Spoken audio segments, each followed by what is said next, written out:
right, so we're live.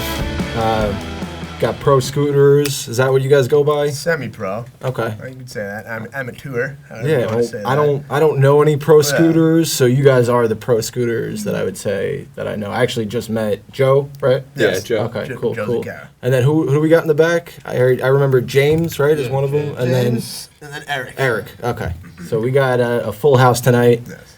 Different. Shout out Harry Snell, Eric Deptula. There you go. We'll plug in their Instagram handles underneath. So yeah, no, I just kind of was fascinated by the fact that you guys do the scootering and whatever else. I used to skateboard at Oil City back in the day. I wasn't too good, but I still have the spray paint Oil City logo on my deck from 15 years ago. Super OG. Yeah, it's like rainbow colors. Yes, it's just yes, people will like occasionally see it too because I bring it down to Astoria Park, and they're like, "Oh shit, like Oil City, man! Like I haven't heard of that place in like mad long."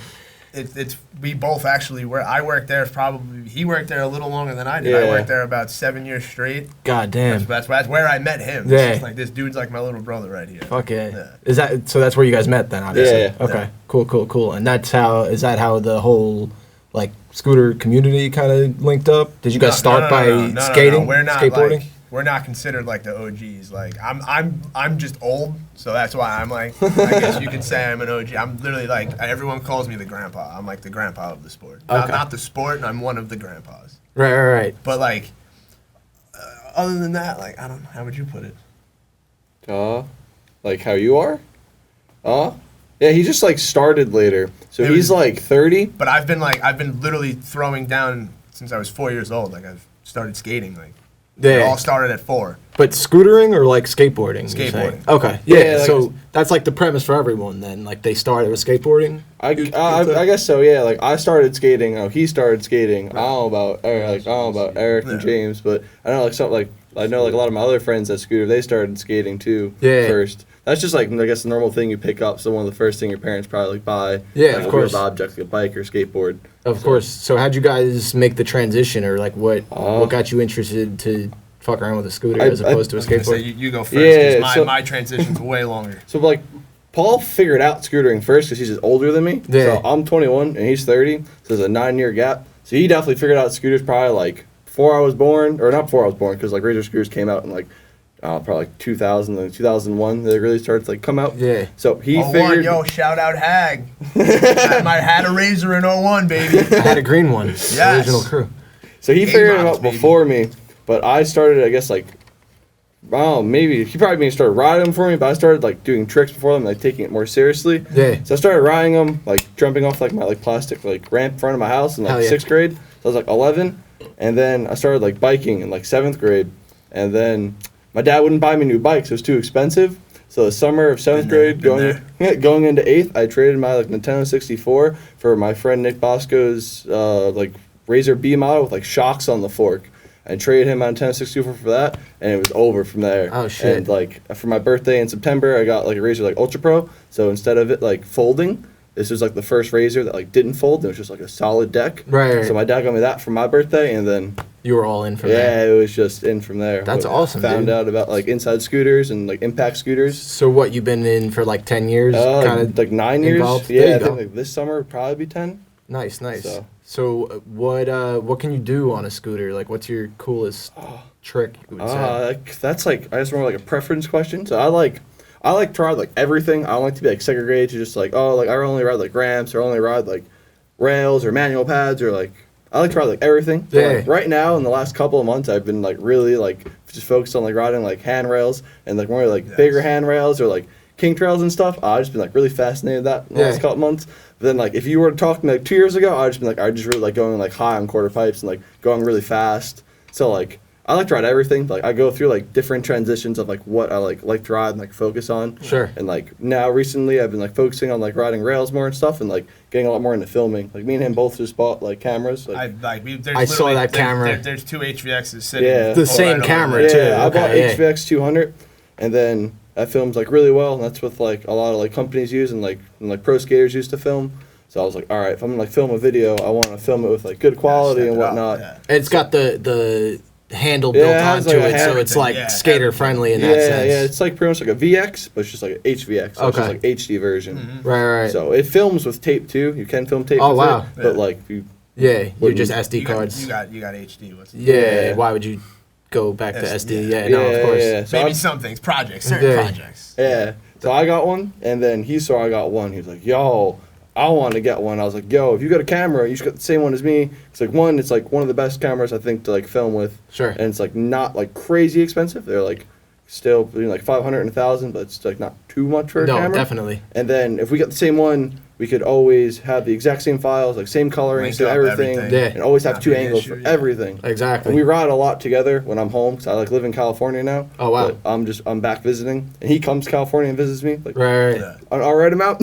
So when we link up, we can always get two angles. Hell yeah, So- that's awesome. I want to get back to what you were saying about the your favorite style or whatever.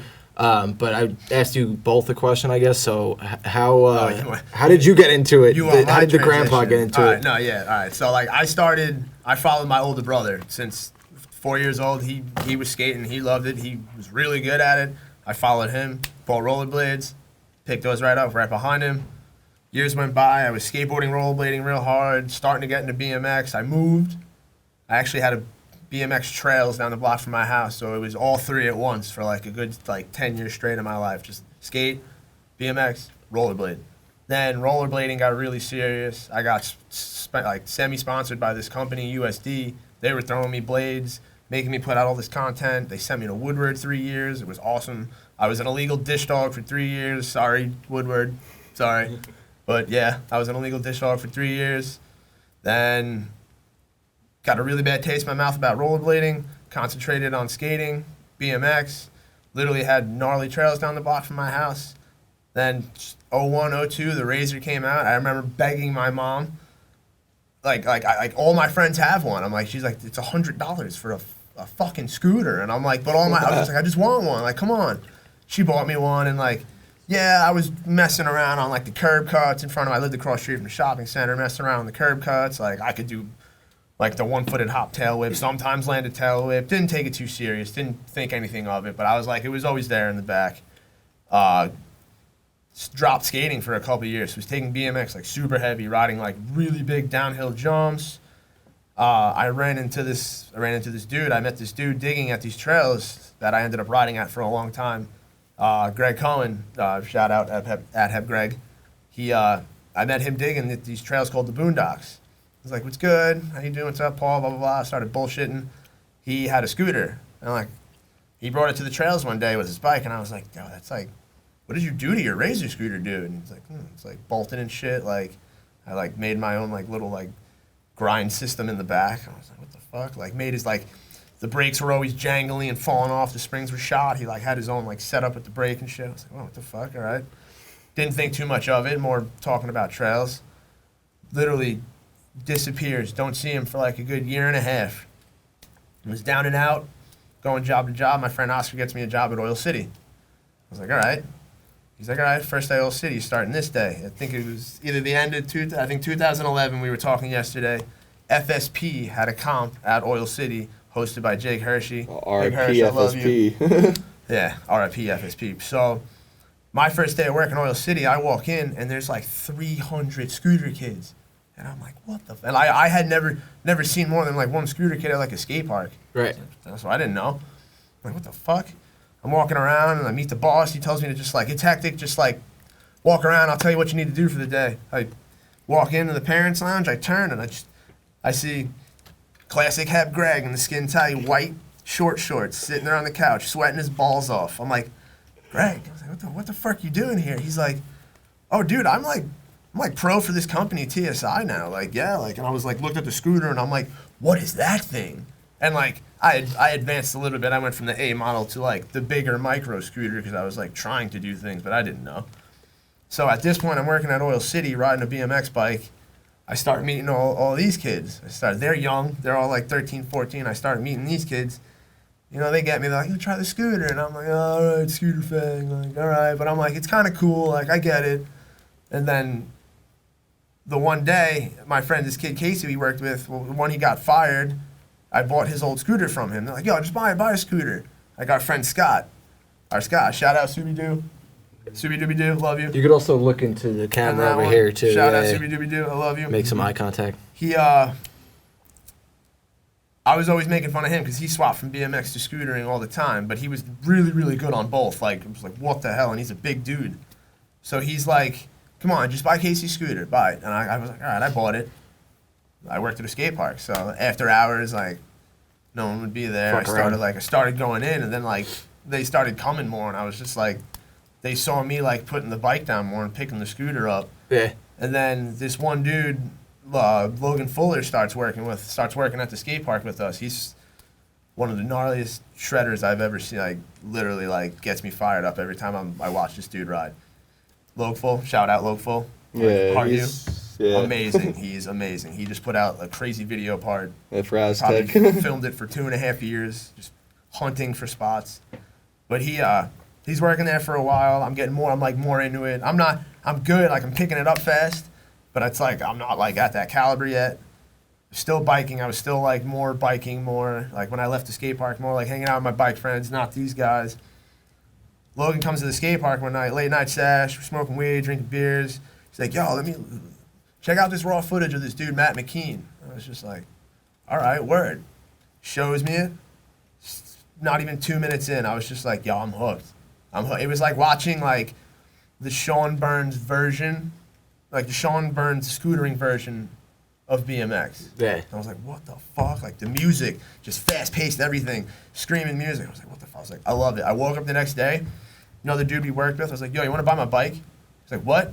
Bought my bike, walked into the shop in Oil City, bought a whole new complete. I was like, yo, I'm fucking complete. like, I'm sold. Like, boom, yeah, oh my God, District Complete. The green, HIC, the dark green. God. So Oil City was selling these scooters by that point. We had like a scooter shop in the back, shop and everything, then eventually just took over the whole skate shop, and the whole skate shop became the scooter shop, and then the skate shop got pushed out into the lobby. Yeah. They just had like a little corner because the scooter sales were just like taking over everything. Wow, so it really expanded that much. It wasn't like crazy. the scooter was the the odd scooter man like out. kept Oil City. Like if scootering never came around, like Oil City would have like fell out not there. been a thing, and like Woodward would be in like a serious trouble right now if they didn't have hell scooters either. So That scootering is really like helped interesting. like save a lot of the action sports things. Skaters and bikers may not want to admit that a lot, but like the little scooter kids and us, like the money that they've put in the skate parks and stuff has helped like keep a lot of skate parks and like things like that around. Exactly. So it really became Oil City Scoot Park as opposed Yeah, to like Basically, literally, you would yeah. go there on nights and there'd just Basically. be like me, all my friends, and like some dudes from the city and stuff, just all riding scooters and like a couple of skaters. That's really Like, cool. That's it. Yeah. So really this scootering became like a sense of community in some way. Like everyone was doing it together, not like Yes, just yeah, out on their yeah. own. It was But, like a like, meetup even- kind of thing. But like Oil City, and because I was who I was, like that was another thing. It like put a staple into people's minds. Like, all right, these aren't just like little shits. Like they're actually trying to do something. Because I'm friends. I go to Bethpage, right by where we used to live. Yeah.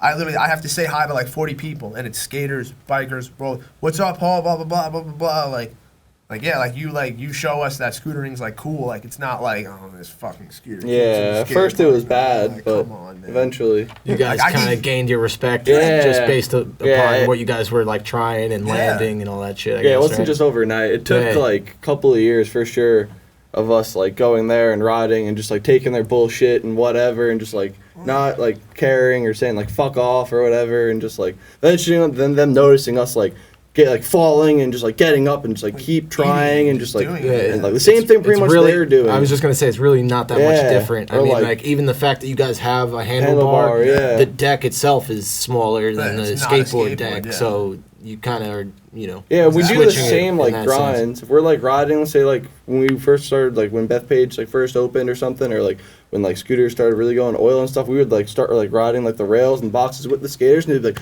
"Oh shit, was that like a feeble? Like, was that like a front lip or like back lip?" He's like, "Wait, you could like nose blunt on that?" Yeah. Yeah, I'm like, "Yo, we could even like crook," and they're like, "What?" Yeah. And they're like, "Yeah, it's the same grinds, just like it looks the same too." Yeah, well, and They're similar. Yeah. And you could almost say that you probably land the stuff sooner, like faster, because you have more control in that sense. I don't know. I'm kind of just In guessing. a sense, and Yeah, I know that there's I mean, not like- in a sense. I know there's more like, speed I mean, behind like, you it, too. can't say, like, skating's definitely harder. Like, no one can say, like, scootering is, like, harder than skating. Like, everything has its, like, like difficulties to it, but It's like if you want to come down to it, like skating is definitely like has more of a has more of a hard build, like it's harder than scootering, I would say. Yeah. But everything has its own difficulty. Like tail whipping may be easier than like doing an ollie on a skateboard, but then like doing like a truck, I don't know, it's just like different.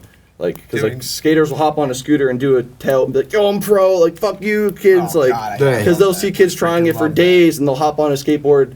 Or I mean, the skater will hop on a scooter and do it within like 5 minutes. Like, oh, fuck you. And they're just like, because I don't know. Everything has this difficulty. Cause that's kind of like from the outside looking in, that's what it seems like. That like, because we have our friend Dennis, and he like he used to ride a bike when we were like younger and can like do like maybe 360s fly out. Like, he wasn't good at all because we were like, he was in like 5th, 6th grade, so he like couldn't really do anything on his bike because he was small. Got really good at scootering, could like flare, could do like double backflips, flips like, and everything. cash rolls and stuff. I remember one time at Beth Bates, and biker was giving him shit, hopped on his bike and flared it first try, and they did like a truck driver, like which is like a 360 bar spin, like first try on a bike. He's never done on a bike, but like almost same thing on a scooter, and it was like, and then he was like, I'm better than you on your own bike, like same shit back. So. Yeah, no, that's funny. I mean, I like that the kid kind of like held his own too. And we got the same thing with our friend Robbie Zahn back in the day at Green Lawn. Like some skater was saying some shit, and our friend Robbie used to skate. He played him in a game of skate, and he beat him. And it was so funny. And the whole skate park was just like laughing at the kid, just like So like again, most people that are involved with like scootering, though, they most likely have a background in skateboarding. Yeah, something. Like they usually started something, like tried something else, and they were like, nah. Yeah, well, I mean, in the sense of being able to pick it up that much easier, like you already have the baseline of like the balance and all that shit. Plus, like again, like what I was saying about how. You have something to hold on to, but like in your video, the mixtape or whatever you called it, B-side or something like that.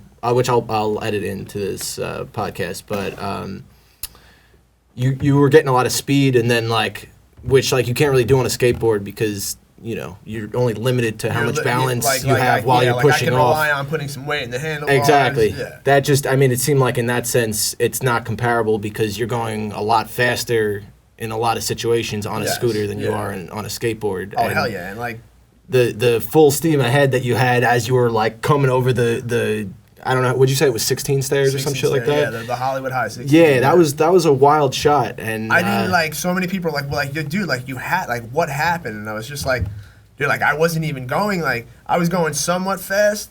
That rail, that thing's a monster. You get on it and it just sends you to the ground. And I literally thought I was gonna I've literally done this 1,000 times. It's just a backboard slide on a handrail, and I thought I was going to be able to just grab my scooter away in my right hand, plop to my feet, and just run away, let my scooter go. And second my feet hit the ground, the propulsion, Brian Griffin, I love you, the parabolic motion just shot me straight like Superman right into the ground.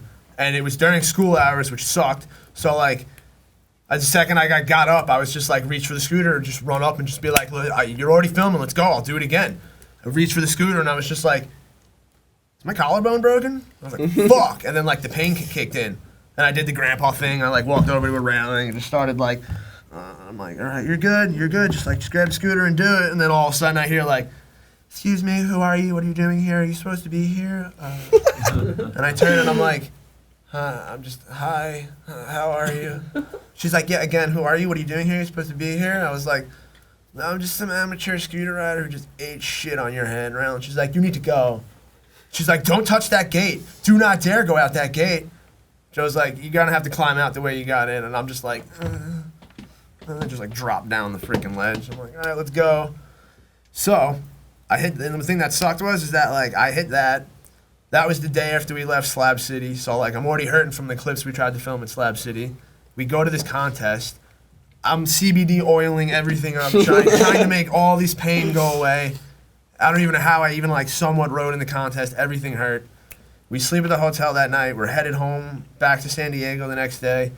He's like, yo, we're a half an hour away from LA right now. And I'm sitting in the car, so I don't really feel it. So I'm start getting that sweaty palm adrenaline feeling. I'm like, dude, you just have to literally just stay on your scooter. So we go back. Craziest thing is we park right on the corner and we didn't see the stairs yet. We roll up. Oh, dude. First we roll up, it's the entire Death Wish team, the entire Baker team, dudes that make like that probably pay the high school thousands of dollars just to film there, and they're left alone. Like, oh, yeah, no, that's cool. That's them. So we have to wait. We wait like 45 minutes. We're standing there. We're waiting. Finally, like the dude doesn't get his trick. They're like, all right, we'll come back. I go back up there, and Joe's like, he gets the HVX out. He's sitting on the ground, different angle this time. I just kind of like rolled up a couple times, not fast. Just like, I got it. And I gave him the thumbs up, walked away. I took like the 4 hard running steps to like really like, all right, you're going to do this. And like my legs literally hurt so much that I couldn't even hop on my scooter. And literally just like was so upset and just had a hissy fix. I like wanted to hit it and like my body physically wouldn't let me hit it. Like it was just so upsetting. I was getting so mad. And I was like, but I'll fucking come back. And I was like, I'm coming back 100% again. I know exactly what I did wrong. I'm going to fucking land this shit. Fucking 31 in July, hitting the 16 stair hammer. Fuck that. Hell yeah. Doing it. Like, fuck yeah. Dude, that is actually pretty wild. Was that like the craziest injury that you have sustained, like doing that? From scootering? Yeah. Probably. It's one of the bad ones. I fall a lot. Yeah. I fall a lot and on a lot of dumb things. That was the worst fall I've seen you take. That's the hardest. Sure. That's the hardest slam I've ever taken. Probably the second hardest slam I've ever taken. Right. Yeah. To the sense that you couldn't keep like, going. I still have like right now I have my collarbone and my shoulder blade are both bone bruised, and I didn't tear it, thank God. But I had previous surgery from a wrestling injury. My labrum had 7 stitches in it, and they're like, that's where you stretch your labrum again. Like that's why like it was like weak, and I couldn't even get my arm up to here for like a good week and a half. Yeah. And I was working at a beer distributor like for a week and a half trying to lift beer, and I couldn't do it. I was just like, no. I was like, I need a week off. I think that's one thing that like skaters and bikers and scooters kind of like get they kind of lose out on, like, because they're not like bodybuilders and shit. Like they're not like not that they're not looked at as like tough, but like athletes, yeah. Well, that's more or less what I meant. But like they got some of like the craziest motherfuckers out there to get up after slamming down after 16 stairs and want to keep going. And I've had times where it was literally like it was falling backwards, just straight heels back head like 15 times. The end of that video, end of that video that you put up, the B-sides edit, that I must have fell backwards about 15 times. Oh, from the parking lot into like the long street, that last shot. No, the or where you're like the one dude greets you at the end. That I thought he was a cop at first, but then it's the last clip in the edit where it's in like the middle of a project building. Yeah. And I went 80, and then I come back and say like, and I like say like, oh, I'm hurting. Yeah. Okay, that was right around then. 15 times. That makes a lot more sense now. Gnarly's concrete. I'm in shorts, and I kept sliding on my bare back. Yeah. That was horrible. 15 times in a row, and I just got up and did it again.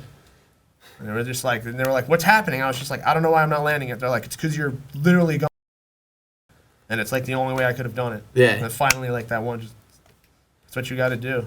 This man, I can't even. I'm not even gonna say it on film. This dude's my hero right here. After what he did yesterday, fucking insane. Just literally hit fuck you mode and was just like, yes. What? Like, can it not be said on camera? It's because it's a clip I got for this video that I'm trying. So I'm like back here for California. So like I came back home because I rolled my ankle like really bad, or sprained my ankle pretty bad, and they thought I tore a ligament, but I came home and got an MRI and I didn't tear anything. He took a boot off 2 weeks ago. Yeah. He's been walking around with a boot for like 5 years. God damn. I came back really just like my ankle here, and like all my parents' birthdays, or both my parents' birthdays and my grandma's birthday was in April, so I figured I'd come home for April and then like leave in May. Then my foot got a little better than my foot got better quicker than I thought it would. And I went to the doctor, and she's like, hey, you can like start riding again. She's like, okay. So then I got an idea, like I still have enough time to like film like a video in New York. So they was talking about it, so I got like a clip for this video that I'm like trying to make while I'm here. Yeah. No, that's cool. Back home. It was like it was some next level shit that like on a spot that hasn't been ridden probably in a very long time. Okay. Or like probably at like the middle of the fucking night. Probably with a professional camera crew if you're like a pro skater. So it's just badass. So you're trying to keep it on the DL for now, just till it gets released or whatever. It was all right. It was a spot where like I'm surprised we didn't get arrested. Very surprised we didn't get arrested. Oh no, I definitely am intrigued. What about you as far as like injury wise? That you think that was like the worst that you've ever? No, I mean, so I broke my scaphoid in my hand like at Woodward East like 2 years ago, and then I like almost shattered my left heel. I just like bone bruised it really bad. The doctor just like if you landed like probably any harder, you probably like shattered your heel. But that was probably like that. In my hands was the worst because the heel just like hurt a lot and like. There's nothing. It's just like you have to like can't really walk on it, but like you have to walk. So like, Yeah, it you just don't like have a choice. sucks. Yeah. And then I fractured my joint that connects like my pinky toe to my foot on my left foot, which is the same foot in my heel. So like anytime I just put pressure on like the left side of my foot, like upwards, it just like hurts still. Ah, fuck. So there's some lasting damage also that kind of sticks with you guys, even though you're back at it. I guess so, I was yeah. gonna say, if you want to hear all the injuries, You're never well. I'm sure you know. I have it's pretty lot of- consistent with the amount of times that you're attempting between- new stunts and whatever. well, just growing skateboarding, rollerblading, but growing up, Yeah. I broke both my legs, at once, broke my ankle, both 2 shoulder surgeries, broke my collarbone. What else? Got a nice fucking 3-inch screw right here in my scaphoid. Broken every finger at least 3 to 4 times. Broken my nose at least 6 times. Never went to a doctor for that. As you can see the fucking. Slammed my freaking head at least 1,000 times. I'm Polish. I don't wear a helmet, people. So like. Oh yeah, I've been Wear a knocked helmet, out kids. too. Wear a helmet, kids. Don't be me. Oh yeah, I've been knocked out wearing a helmet. But yeah, it definitely helps. never been knocked out. That's a good thing. Even with mixed martial arts fights, never been knocked out. That's like another thing. It's another thing. That's why I'm a grandpa, people. I hide the pain just for the sport. It's how much I love the sport. I left the union. I was in Local 3. I was a Local 3 apprentice electrician. I made it 3 years out of 6 into the program. And literally I wanted to kill myself. I literally wanted to kill myself. I was waking up every day just going, I'm 29, 30. I feel like I'm 60. I'm surrounded by grown-ass men that literally complain all fucking day when they make thousands upon thousands of dollars a week because they fuck their life up. And they're, what, I'm supposed to go, woohoo, I'm 59 and a half, 60, I can retire now? Like, I don't want to do a tail whip when I'm 60. I still will be riding when I'm 60, but like, I don't want to wait till I'm 60 to do tail whips. So literally, and it's crazy that you're 2 blocks away. That job I was on where I saw you during the summer, I just literally walked into work one day. I spoke with my girlfriend first, and she was just like, if you're not going to be crazy and literally as depressed as you are to do what you want to do, then yeah. She's like, and she didn't think it was that quick. And then literally I woke up the next day, literally drove in from Long Island to work, walking out at the end of the day with my rolly bag. I wrote, fuck you on my safety glasses for my foreman and went, fuck this, I'm resigning, I'm out. I want to be happy. Like, I want to pursue something that's going to make me happy. Hell yeah. Figure it out when I'm 60 years old. Like, cool, now when I'm going to sit on maybe have a lake house and sit and whittle and drink more? Like, surrounded by grown-ass men that are just drinking themselves into the ground, doing drugs into the ground, or they're just like, I've got 4 divorces, I don't even get my pension. I'm sorry. I'm like, I don't want to do that. But you're doing what you want to do ultimately, and obviously, you know, that's something that's going to make you happy, and you know, you're not going to be depressed every morning when you're getting up. No, and I wake whatever up else. I wake up every day with the biggest smile on my face. Exactly. That's one thing. That's one reason that I kind of do this is just to get the point across that like if you're stuck in like some sort of crisis or whatever, you know, everyone goes through it. Like follow your dreams. Exactly. Like, dude, Exactly. please. If you're trying to do something and you don't think that you have it in you, I mean, like, don't give up. You know, obviously something like that. You know, you only had limited time to work with while you were doing your full time job, but you know, you saw it through, and now I had the full time job. I had to go to 2 different schoolings. Oh yeah, I had to go to full time job, college, and electrical theory. And it's like, they want you to care. Yeah. And like, not only that, yes, I was an apprentice. I did electric work for 10 years before that. I was literally getting paid apprentice shit money to do journeyman's work. I was working by myself, which was illegal. Working in electrical classes, which was illegal. Like working in live electrical situations, which is illegal. And it got to the point where I was like, I'm not the golden boy anymore. Like, fuck you guys. Like, you're just using and abusing me now. I was like, no, fuck this. I was like, and if they're not being used and abused, you're watching other journeymen just cower for their job. Like, oh, I don't want to get laid off, kid. I'm like, no, like This I'm not, isn't the way to live. Yeah, like I'm not gonna jump into my yeah. toolbox every time the fucking foreman comes around. Like, Yeah. like I do my work, I get it done. If I'm gonna bullshit, I'm gonna bullshit. Fuck off, man. Yeah, yeah. I feel like a lot of people that are like within like the 20 to 30 range are kind of realizing that now that they don't have to have jobs that are just like set to 9 to 5, or Dude, they don't want to answer to anybody. Like either they're starting their own like brand, business, page, whatever. But it's just nice to see that people aren't following the same. Like, yo, Yeah. fuck a routine. Like, Yeah, no, fuck yeah, a the routine. Like the the- routine is like the That killer of. 9 to 5, that's American life family. Like, I don't know. Been with the same girl almost 12 years. Don't want kids yet. Probably gonna get married soon. Not sure, but like, no. Like, she's hyped and I'm hyped on life. She's trying to work through all my bullshit right now, but it's just happy. It's just Yeah, now it's time to just grow. It's like, Exactly. yeah. Well, and everyone's different too. So obviously, just because people around you are married with kids and whatever else doesn't mean No, that exactly, yeah. you have to do that. Again, Yeah. like live for yourself and kind of, see what you like to do. That way, Exactly. 10 years from now, you're not going to be like, fuck. Well, what if I did this differently? Like it seems like you're on that. Like no. This is the what if that I would have went back for. I wish I Right. can go back I like dig that. 8 to 10 years and beat the shit out of myself. And just Me too. be like, you want to know what the last 10 years was like, dude? Like, you don't want to know. Yeah. Like, the ups and downs of my life. He's seen a lot of it, too. It was crazy. Yeah. Nuts, man. But that's all, a part of growing up, whatever else. But, again, just the fact that you're a little bit older than everybody else and, like, they have the opportunity to be like, all right, well, I see what he's going through at, At 30, yeah. Yeah, like, I can Like, at yo, least They prepare myself. inspire me. Yeah. Like, I'm, like, hyped. Like, Yeah. Yeah, I'm hyped that. I get to inspire you. That's sick. Yeah. You think that this will be something that you'll do, Forever.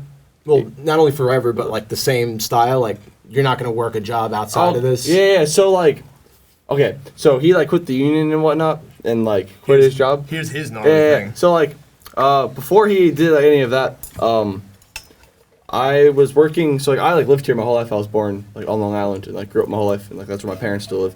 So like last year, I was working at some like automotive shop as their like shop helper. So I was like changing oil and like doing some like simple like car stuff and like changing tires for them and like doing the tire machine, and like that job was pretty good. And like I told myself, I was like, all right, yeah, I'm gonna like stay at this job and like keep doing this. It's like I can like maybe move up in something, because like I was always known like as my friend groups like only having a job for like 3 months and then like quitting or like getting fired for doing some stupid shit, or like yeah, like literally always some stupid shit, or like getting mad at somebody and just like bugging out and like getting fired or something. And like I never really cared, because like I don't spend a lot of money. I'm very like basic person, so I always just had some money aside. So like that never bothered me. But like it bothered my parents that I couldn't hold down a job, and like my friends always like fucked with me about it. So I was like, no, I'm gonna like hold on to this job. So I got the job, and like right after Christmas, so like the first week of January, got the job. Like I'm working like 2 months in. I'm like good, and then like I don't know, something like clicked, and I was just like, yo, like I really like scootering. So I've been scootering scootering since I was like 12, and I was 19 at that point, I think. Yeah, 19. So I was like, I don't want to like keep doing this. And then like I really like camping and like being outside, and like I'm an only child, so like I'm used to spending time alone too, which could help a lot. So I was like, I don't want to keep doing this. And a year before that, I spent like 6 weeks in California in San Diego, and it was during the winter. I was like, this is beautiful. I was like, you can ride all the time. I was like, I really want to move. So I just like thought about it for like another week or two, and like when I think about something, that's like all I think about. Yeah. I'll just like keep doing research about it and like map out a full plan, even if I'm like not even really trying to do it. I'll still map out a full plan. Still figure it So I'm out. Oh, like, I'll be really bored. I'm like, I have like really bad like ADHD, so like I always have to be doing something. So like I'll do that, and I kept like looking into it and just kept like crunching, like just like doing math and like see how much money I would need and how much money I would like want. The tea with gas, this man. Yeah, how much gas I would spend, and like food, and how much like if I didn't get a job, how long I would have to like not have a job for or whatnot. So I like did it. I made it up my mind. Told my parents I was like moving. They didn't believe me. I was like, nah, I'm like moving. Like Fucking did it. I have my own car. Like my parents like didn't buy my car. Like grandma bought my car, but they didn't buy my car. So it's my car. Like I pay like for my own phone, my own car insurance. And So like I don't have any other bills. And I was like, I'm moving, like I'm packing up my room and moving to California. I'm gonna go work at Woodward West for like part of the summer and then move down to San Diego after. And they were like, oh, all right, like whatever. And then like May came around and I was like, I'm leaving like May 19th. Like I'm like leaving that morning at like 4 a.m. And like started coming closer, like packing, like, oh shit, you're like moving. So I was like, yeah. So I like Ain't no fucking joke, yeah, man. so I like gave my job like a 3 or 4 week notice so they can like hire someone else. They ended up like, hiring my friend Trevor, so I ended up like showing him around the shop for like 2-3 days. So like I left on good terms with them. Nice. And then I just like drove cross country by myself, stayed at some friends' houses, and then I was been in California since last May. Okay, and so now you came have a back. place established out there, or are you still staying with friends, or? So I moved there. Oh, I went there, worked at Woodward West, ended up getting into an argument like not even my third week. This is why Woodward's getting sus now, yo. It's like wasn't even It's not fair. 3 weeks in. It's like 2 or 3 weeks in. I think it was the beginning of the third week. And I'm like walking. I didn't have my scooter. I was just like, well, I think I was like just like left and like went to smoke or some shit. And like I came back and I'm like walking through and then like I see like one of like my friends at the concrete park as soon as you walk in. I can't forget. I'm like drawing a blank on the name. But, like the park when you first walk in. And I'm like talking to someone, and I hear this like girl who is like the rec director. And she's saying something to like another staff member who like I sold my scooter to. She's like, "Yo, like why you on that scooter? Like hop on a skateboard. Like scooters are gay." And like she's kind of like I couldn't tell if she was like joking or not. She was kind of like being pretty serious. And like you're not supposed to say that like during a camp. Yeah, Campers like, are around. yeah, you like, shouldn't say that, I guess, in front of kids. Kind of if like I would say something like that, like I would get in trouble for it, or like someone else would get in trouble for it. So then like I said something to her, and then like she like got like she had an attitude towards me, so I kind of got like a little mad. And we started like talking, like not talking, but like kind of like arguing a little bit in front of campers. And I literally like her board was like laying on the ground like upside down, so like her board was like popped up, and like I put my foot like, under her grip tape and made her board literally do like a kickflip and a half. And just like landed and like ended up rolling down the bank and just like stopping. And then like one of the dudes was like, "Oh my god, he just like threw your board." I was like, "Nah," I like kicked it like 2 feet. And then it like turned into a big deal. I ended up getting like kicked out of camp. So then like I was like, "Fuck, what am I gonna do?" I was like bugging out because like my plan was to work there for the whole summer and like save more money because I already had like at that point I only had like $3,000 like saved after like going cross country. And I was like, fuck, I really wanted like 5 or 6 so I could really just like stay chilling and then like get an apartment and set up my room and stuff. And I was like, damn it. So then that kind of just forced me to like live in my car for a while, which is like cool with me. Shit, yeah. And then I got an apartment, got a job, and then started falling into the same routine as I did back home. Fuck the routine. Yeah, Man. so like, it was weird. So I moved to California originally to like scooter more, work like a part-time job, or like not work at all and just like live in my car because I'm cool with that, or just like sleep on the beach or like sleep at friends' houses or like whatever, and just like pay my car insurance, phone, and like eat. That's it. And then I found myself following the same routine. I worked at a Maserati, Ferrari, and Lamborghini like restoration shop as their shop helper. Nice. So pretty much doing like the same shit as I was doing at Elite, but like more cleaning and less on the cars because they work on like really high-end cars. You said Elite? No, they were what? Elite, you said? Oh, yeah, I worked at Elite, like, on Long Island. Oh, my brother worked there also. Oh, really? You might have known him from that. That's actually really weird. The tire company. The No, wheel repair company? No, I worked at Elite, like, Motorsports. They're Okay. like they're like a German shop. It's just on Long another Island. name. Yeah, called Elite. yeah, another Elite. I was like, that's really weird that you worked at the same place as my brother. You guys probably would have smoked with his brother too. Yeah, well, I mean, he's got a bunch of friends like that look like they could be part of the scootering community and whatever, like that could pass for before you guys. But anyway, so you were working at like a place similar to that. Yeah, so I was literally just working at another car place, but like I didn't like mind working at Elite 'cause like I like cars, like I have, and like they were like a German shop, and I have a Volkswagen GTI, so like I really like the cars that were there. And I like Ferraris, and like who doesn't like Ferraris, Lamborghinis, and stuff like that. So like that stuff's cool to me too. So I started working there, but he had me more like cleaning and like literally cleaning like the bathrooms and stuff. That's cool to me, but that's like all he had me doing for like months. Like I was working there from August to like the beginning of March, and for like a couple of months it was just like cleaning. And then he moved me into the body shop a little, and I like doing that because it was like hands-on work. So like I don't mind doing that. They moved me back to cleaning for a while, and then one day I was like talking to my dad on the phone, And then like I was talking to him and telling him how like I'm pretty much doing the same thing I was doing back home. And he was just like, "Wait, didn't you move out there to like ride more?" And I was just like clicked in my head. I was like, "Yeah." I was like, "What the fuck am I doing?" And then I had to keep working because I had my apartment. So I was trying to figure out. So the next like 2-3 months, I was trying to figure out like how do I move out of my apartment? Like how do I like? Because I ended up buying like a bed, a TV, like a whole fucking room kit. Yeah. So I just took like my clothes and like my posters and stuff, and I left all my furniture at home. So I bought all furniture. So I was like, "Fuck! Like what do I do with all this?" Like. It's like, oh, and I was just like, fuck it, I'm gonna sell everything and like start from scratch again. Like I don't care.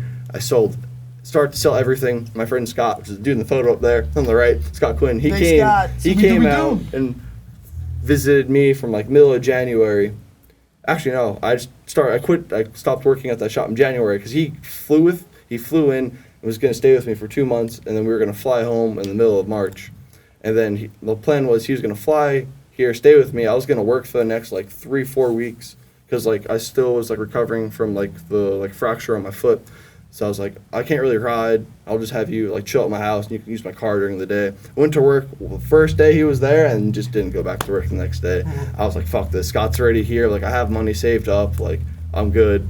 And then pretty much just like restarted over From there, so Colic. you've been like just scootering full time. Yeah, so since Scott's been there, like mid-January, we've literally been trying to scooter every day. Like I've gotten hurt since then. Like I've rolled my ankle, and then I've like done something again to my foot. So there was probably like a 2-month period since like middle of January that I couldn't ride. But yeah, we've been trying to ride like every day. Yeah, as much as possible. Now, do you guys like warm up at all for when you're gonna scooter? Do you like stretch or anything? Yeah, so I'm like, I wasn't always like this. Like probably and since like winter or like fall, since I've probably been in like California, really, I've gotten like really into just like being like more healthy. Cause like your body is like obviously your body, like that's how you function. It's a Like, temple. if you're not, you need to take care of I was yourself. about to if say you're not that. healthy, you're not going to heal faster. If you don't heal faster, the longer you sit around, the more weight you're probably going to gain, the shittier food you're going to eat. Even More if clog like your arteries you're gonna get. Just even if you're not injured and you're eating shitty food, like you're always just going to be sweating more and like not feel good. Your body needs physical you activity. need energy. yes. Even if you have physical activity and you're eating like shit and you don't drink water, especially don't drink water, Yeah, you're gonna that's feel huge. like crap. Of course. And you like don't stretch, like you need to stretch. You need to drink Before water. and after. Yeah, I stretch and now it's like so I just came off the boot 2 weeks ago. Even every day when I was in the boot, I was still stretching like every day. Yeah. Because like even in the morning, I would wake up and be like, I'm just stiff. Like, So I'm not it- doing anything, but like, I don't want to like chill in my room like all stiff. Like Yeah. I want to just be chilling. I asked that just because I ride my bike every day from Astoria here and then back afterwards, and like if I don't stretch, I'm so you're fucking done. Yeah, you gotta stretch sore, before and tight. after, Like I yeah, feel like all the time. an old man trying to like move around after because Yeah. like you put so much like stress and tension on your ligaments and whatever else that like your body just kind of is like Exactly. help me out here. And then the water is huge because Yeah, you need to rejuvenates replenish everything. all the shit that you just burned out. But beyond that, I mean, like it makes you feel that much better. That's where kind of I was leading to is like you guys don't necessarily need like the cardio because you're already doing so much moving around and exerting. No, like I mean, the- like we could use more cardio, especially if you're like trying to ride like contests and stuff. When you're like doing like 45 or like 60-second, like continuously, like are like fucking like all your best tricks, like in 60 seconds, go like keep flowing, like stuff like that. I know like pro skaters and scooter riders and bikers that always are constantly like doing cardio, Right. But like pushing around, we were like good for the day, but Yeah, like I try to ride my bike now as much as possible. Like Yeah, I've been getting really I into got a road cycling. bike, road my bike.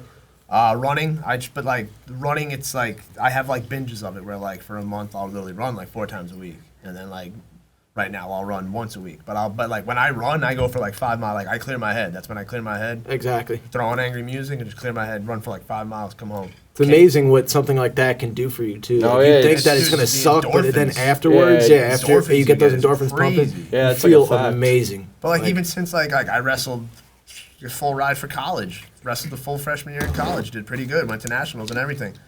Since then, I haven't like I worked at LA Fitness for 2 years. That's when I got like back in the weightlifting again. But like since then, I still wake up. I do close to 100 pull-ups, 100 sit-ups, 100 push-ups every single day. I stretch every single day. Yeah, that's huge. Like, I grew up a fat kid.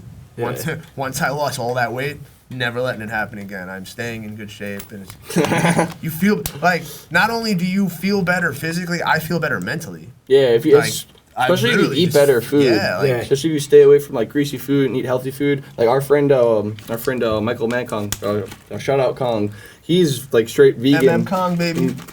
Yeah, he's straight vegan, and he's just like been hard on that for what, like 2-3 years now. Well, maybe a little longer. Yeah. It's hard. I try. I know, he's like he had one of me for a little bit. It's hard. He's one of the only people I know like personally that are vegan, and he always has energy. Like he will he doesn't like smoke or drink, which probably definitely has a big part in it, but he just always has energy. He will push like 30 plus miles to the city all day, filming all day, and will still like at the end of the day just be like, so like we like push him Right. back to the car, and everyone's just like, we take the subway. He's like, I mean, like I'll like meet you at the car. He like really won't, but like he's so down to like Yeah. push back or All the time. whatever. And I know like I listen to a lot of like podcasts and like to other pro skaters and scooter riders and stuff, and like some other dudes that are vegan. They say like they it's a huge difference between not being So, vegetarian or vegan I guess I'm gonna say I'm a vegetarian. Yes, I eat meat once in a while, but like we're humans. Like I need the red meat once in a while. Like when I look under my eyelids and realize they're not red, and like I'm a little low on iron. I think like sorry cow, but like I don't go out and buy the shit beef where like I know the cow is probably abused or something. I go out and I spend like I don't eat chicken anymore. Chicken freaks me Nice, out. grass-fed, will not eat beef. chicken. It freaks me out. But like beef, like I go out and I'll spend money on like, and it's just like once a month, I'll have like a nice cut steak. Like you have to like. Yeah. But like my body definitely hates it for 3 days, like stomach wise. But like other parts of my body were like, thank you, like oh my god, meat, like sweet. But no, like I try to eat just straight. I try to be as vegetarian as much as possible. Well, I mean, you're doing something good, but it's also like he was saying too, like the benefits of just like the amount of energy you have afterwards, and like Nutrients, vitamins, yeah. I feel like all those people that are vegan, whatever else, they're like the happiest motherfuckers too. Like that's why they're dude, pushing it on Kong you is so much. always happy because Always. I've never seen him like Could be in never a seen him- stressful filming situation. He And just he's look at just- Kong and he just looks back and he's like, Hey. Exactly. Well, because like I guess the things that are in those processed foods and whatever else just shit. create like negative energy No, within they're you. it's literally all the shit that's in all that bullcrap is just calcifying your pineal gland. It's Yeah. literally just shutting out your creativity. Right. You're turning into, sorry, America, an American zombie. Like, no, an American dream zombie. There you go. I'll put a little spin on it. But like, no, go against the grain. Go against the grain. Fuck the routine. Like, fuck that. Of course. Even if you go like, I got lucky. Yes, I'm a little happier in this situation because, yeah, I worked my ass off people for 3 years and I put 20% in my fucking 401k for 3 years. So guess what? When I left the union, no, I wasn't transferring my fucking 401k to wait for it when I'm 60 years You old. cashed out and Give me took a my penalty. money now. But Yeah. I didn't just start balling out. I am out of all debt. I got myself out of all college debt. I went to 2 trade schools. I got myself out of that debt. I fixed any credit card, everything. So like, I spent so much money with a smile wiping my slate clean just to go, all right, next chapter of my life. And I know what I want to do and it's making me happy and I'm going to continue to just go with it to make myself happy. And it's amazing too how much weight is probably lifted off of you from just that. Like an instant. It's like almost that it doesn't have something to show for it until you realize that you don't owe anything to anybody, and it's Yeah. like that alone will make you that much happier to not have the stress of like fuck, like Dude, my girlfriend came home one day and she just literally came home and I was just like, I just spent $2,500. She's like, what? And I was just like, I don't know the Department of Education shit now. I was like, and that shit'll follow me until the day I die. I was like, slate is wiped clean. Give me my good credit score. Thank you. Thank you. well, I will make you feel a little bit better.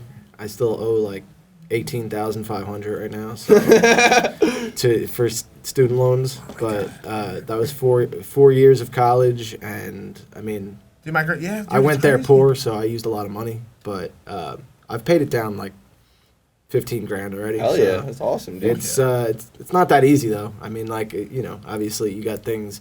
I'm not as loose and limited as Joe is as far as like not spending.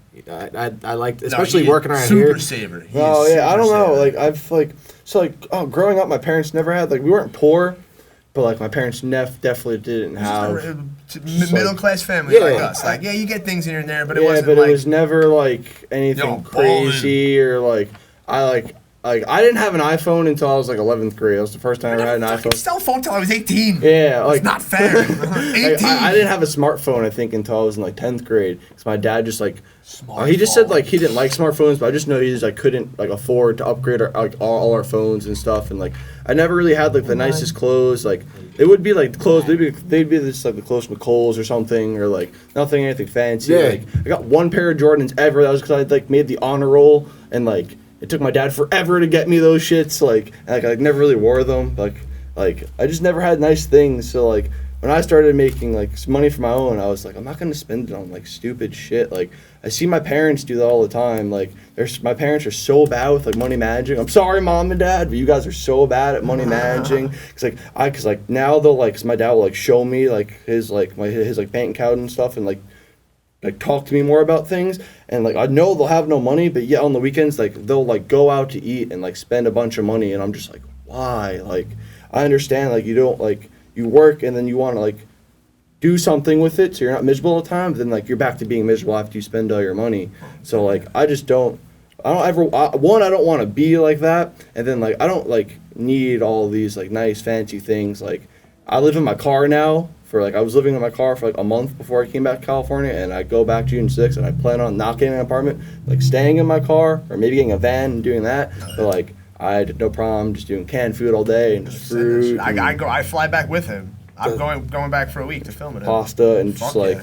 That's instead of- awesome though that you keep yourself grounded like that, and don't live beyond your needs and means as far as I what don't you need actually behind you that. know you can get by without all this extra bullshit. Yeah, I know I can literally I do smoke a lot of weed, but besides money on weed, I literally would only need $30 maybe a week for food, not even. Yo, Yeah. shout out Snell. Because it's just Man, more coffee. coffee, baby. yes, I Want a love you, cup? Snail. Fuck it, yeah, why not? Take some.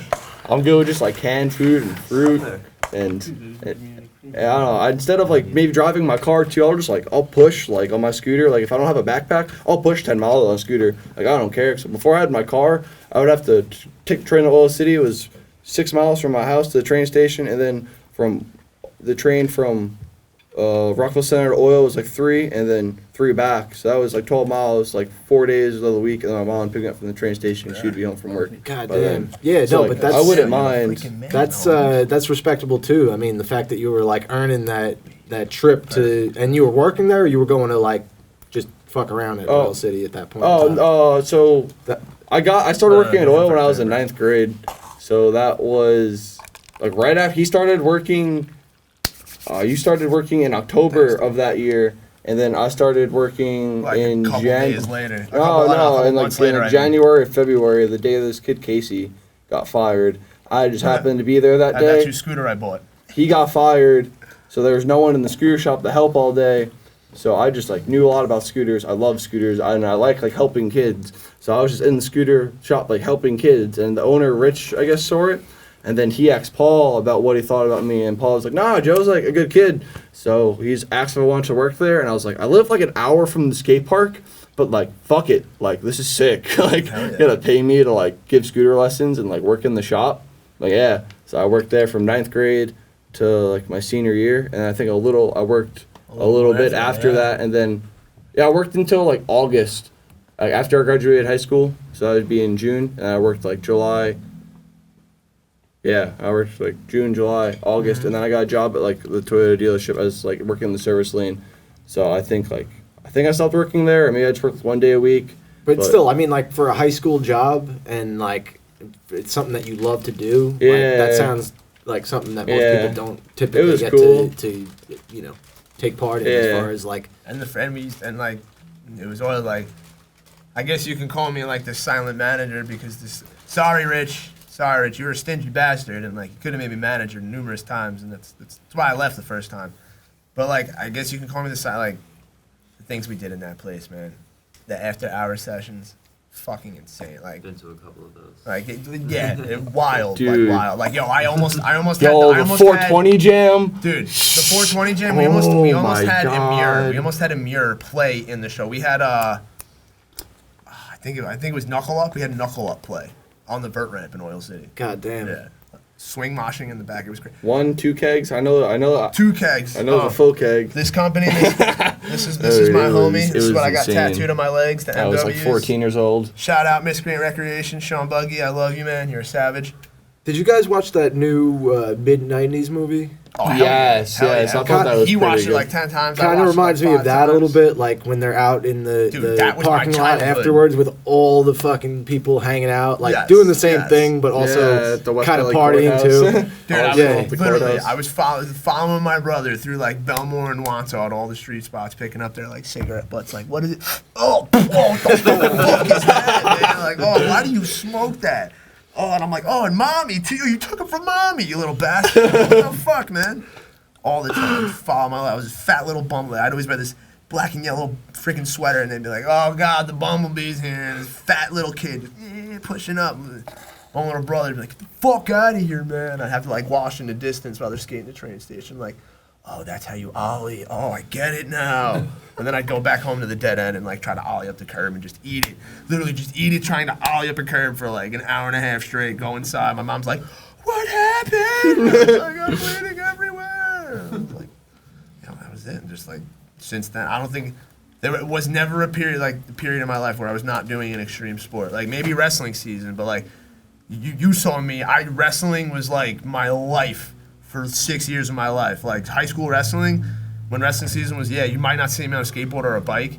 I was always running, lifting, sitting in a sauna, sucking on ice cubes, trying to lose like 30 pounds, like working my, like, if I wasn't doing extreme sport, I was training something else. Well, and you can say also that kind of attributed your toughness to Hell yeah. being able to get up and wipe off a fall off the ground and whatever. You know what who I our mean? wrestling coach was. Yeah. Oh, I mean, I wrestled for the team also. I was That's what just I'm 4 saying. years It's behind crazy, you. yeah. So I mean, but yeah, no, I mean, our high school definitely had like a crazy wrestling program. So not taking anything away from you there. I No. just, if anything, saying like that shit was the perfect preparation to then go on and Yo, Dan Gable, greatest wrestler to live.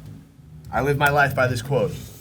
Once you have wrestled, everything else in life is easy. Yeah. I don't care. I I like that will a lot, argue too. that to the death with any MMA fighter. Anyway, once you have endured junior high, high school, and college wrestling, everything else in life is easy. I'm sorry. If you have made it through that, sucked weight and all of that, I'm sorry. I've watched people cry, crash, give up. No, like I have done it all. I have done it all. I've even had 9 amateur mixed martial arts fights, and I've literally lost 27 pounds overnight, just sitting in a sauna, on a bike with a freaking suit, just trying to make weight. Thank God I had a full day to fucking eat after that.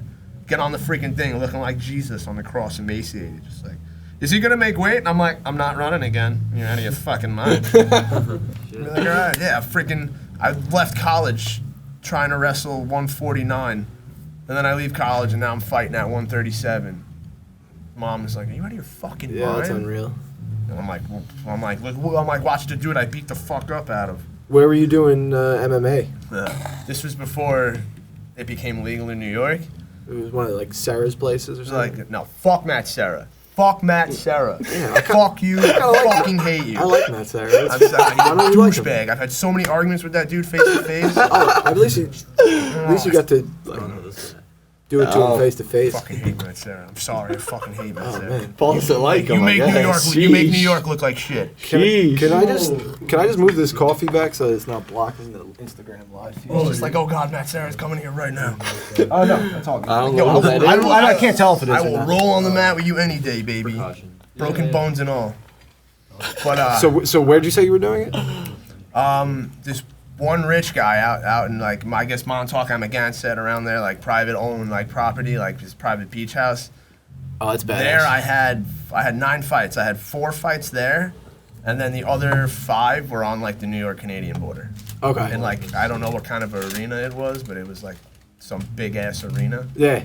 I want to say it held like maybe like 5,000 people, very small. Right. But I guess because where it was, It was on the Canadian side. yeah, no border crossing. Like we were in New York, but it was like right on the border. Okay. Yeah. It was just in one of those like remote ass places that they don't give a fuck if you're doing illegal shit like that. It was. I guess it was close enough to the border that because dude, I've had teeth knocked out and literally woke up and they're like, all right, I have 6 implants because of mixed martial arts. Goddamn. All the teeth paid for free, all my insurance. So it was illegal, but I guess not that illegal. Yeah. So I was like, all right, what the fuck? Well, again, upstate is kind of a weird thing. I went to school in Plattsburgh, and they had one of the biggest KKK chapters up there. Oh, baby. And that kind of So that just threw me a curve. Not because you're just walking and go get an egg sandwich in the morning. Not 'cause howdy neighbor. Got a lot of fertilizer. Oh yeah, it was that when in Step Brothers where across the street the dude's the Nazi Is that guy a Nazi? I have a lot of fertilizer. I never actually witnessed anything like that, but just from experience, I can believe that shit like that was going on. But yeah, as far as the MMA is concerned, that shit I'm sure also contributed. It seems like you've done a ton of different things to attribute to your now scootering career. I'm a jack of all trades, master of none. What about what? I just picked up what you said. What about electrician wise? Is there anything now that you can use? If someone, not towards scootering, but in life, are you gonna you think you're gonna pick that back up I and can build myself my own house. Okay. yeah, we did the roof on my shed in the garage. I don't know what my plan is, and it's weird. I don't want to say it like this, and I'm sorry, babe, I love you, but when my girlfriend's grandpa, I don't have a lot of money left. I have some money left from my 401k. I'm trying to stack again. But when her grandparents die, I'm guessing we're gonna get her and her 2 sisters are gonna sell the house, and I want to buy a plot of land somewhere and literally build our fucking house. We don't need it's just me and probably my girlfriend and her sister because we can't leave her alone. Yeah. And we don't. I'm trying to find someone for her. Sorry, Holly. I almost called her Haley, so I was trying to remember what her name was while you were talking Haley about her. Shaplansky, that's what we call her. Haley Shaplansky. There you go. And then, but I don't know who that is. Who's Haley Shaplansky? You've met Holly. I know who Holly is. I still go out with Courtney. Yeah, but who were you referencing? Holly. Who's Haley? Whatever. They have nicknames for each other. Okay. You know how come on. I'm crazy. You think Courtney and Holly are not crazy? I thought it was someone that everyone else knew, but I wasn't picking up the reference. That's just her getting a crazy nickname. But no, I could literally I have done. Right. I have done house framing. I've done foundations. I've done house framing. I've sheetrock, electrician. I went to school for HVAC. Roofs. I did my he scraped the roof. I did I put all the shingles up by myself. It's crazy. Sounds like you should be designing skate parks and shit. Don't even get me started with that. Yeah, he built Don't even get me started with that. Oil City. I've helped, but he did not all the building, but all the new stuff that was built. All the new stuff was built there. It was I had 2 or 3 hands help me get the structure started, and then he'd be like, dude, it's 9 o'clock. I gotta catch a train to go home at night, and I'd text him at 6 o'clock in the morning, I'm leaving oil now. Picture of the brand new ramp finish. She's like, what the fuck? And I'm like, fucking no sleep, man. Yeah. Or yo, someone came through with some coke, so I went nuts. I was just about to still words out of my mouth. Someone gave him some coke, some beer, or something. And I was just all right. Suddenly he was motivated. Boom. I've seen it happen. We've stayed up all night one time for that contest. All right. That's one story. All right, it was crazy scooter comp. This is the first time the owner of Oil City I ever got a thank you. He ever sincerely was just thank you so much. Was this the fly box? Yeah. That was the first time we ever had a real. Just everything we did, he didn't know that we had done that much. Oh for yeah. The event. That was the first contest Oil City held. That was held by Rich. That was a pro contest.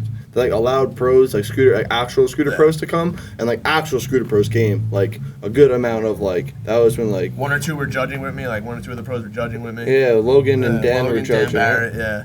But the dude Logan I was talking about before, it was me, him, and Joe. after we shut down for the night, like we had a ramp that we kept pushing together to create like one cool ramp. And I was like, yo, fuck it. Like everyone loves this thing. Like Just make it one ramp. I'm gonna make it like one sick fucking ramp. So he's like, the contest is literally in the morning. And I'm like, not going to sleep, boys. So like they started doing, because like I'm like super OCD. Like I used to clean, you know how big Oil City was. I used to clean Oil City from the men's room, from the tip of the men's room to the tip of the back door. Mop, sweep, clean, vacuum, everything. Would not go home until everything was done every night. Like he'd be like, Paul, you ready to go home? And I'm like, yeah, I'm gonna, hold on, I just gotta do blah, blah, blah, blah. And he's like, oh my God, like, we gotta, like, all right, whatever. He's doing Paul things.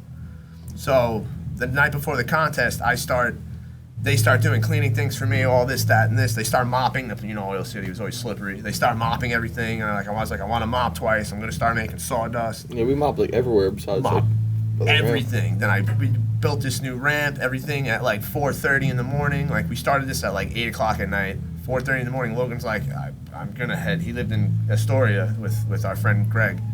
So he's like, I'm going to go home, I guess, shower, and then just come back. And I was like, all right. He was just like, I guess I'm just gonna like, I lived in Oil City for 6 months. Sorry, Rich. I literally lived there. I cleaned out the shower in the men's room, and when I was on the fritz with my girlfriend, I lived there for 6 months. But we used to sleep on the parents' lounge on the couch. He's like, I'm just gonna sleep on the couch. So I was like, all right, doing all this other crap. It's now like 6 in the morning. Like, we have to open the door at 9 for like registration. So at like 6 in the morning, I'm like, fuck, and like the train times were weird. It was like a holiday or something was weird. Like I had like a 2-hour wait. You know where Oil City. I pushed home. I pushed on my scooter. Yeah, for like 4:30 in the morning. You down pushed the home. middle of Sunrise. Pushed all the way home. Just pushed. Just The like, one beautiful tall. in a tank top and shorts. Just like Got home. Literally got home. Showered.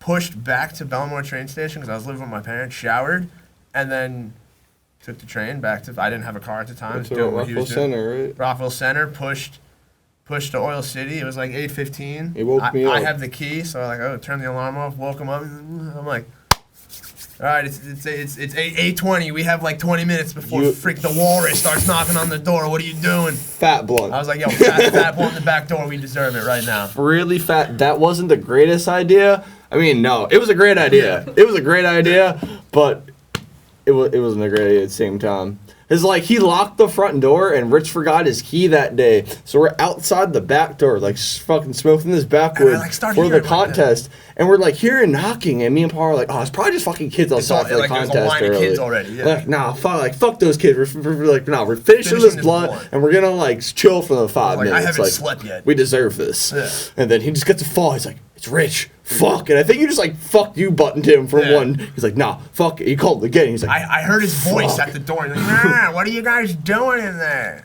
He's like, fuck. Like, fucking put up the blunt. Definitely still smells like weed in the park. Yeah. We go up to the front. Like, we look high as fuck.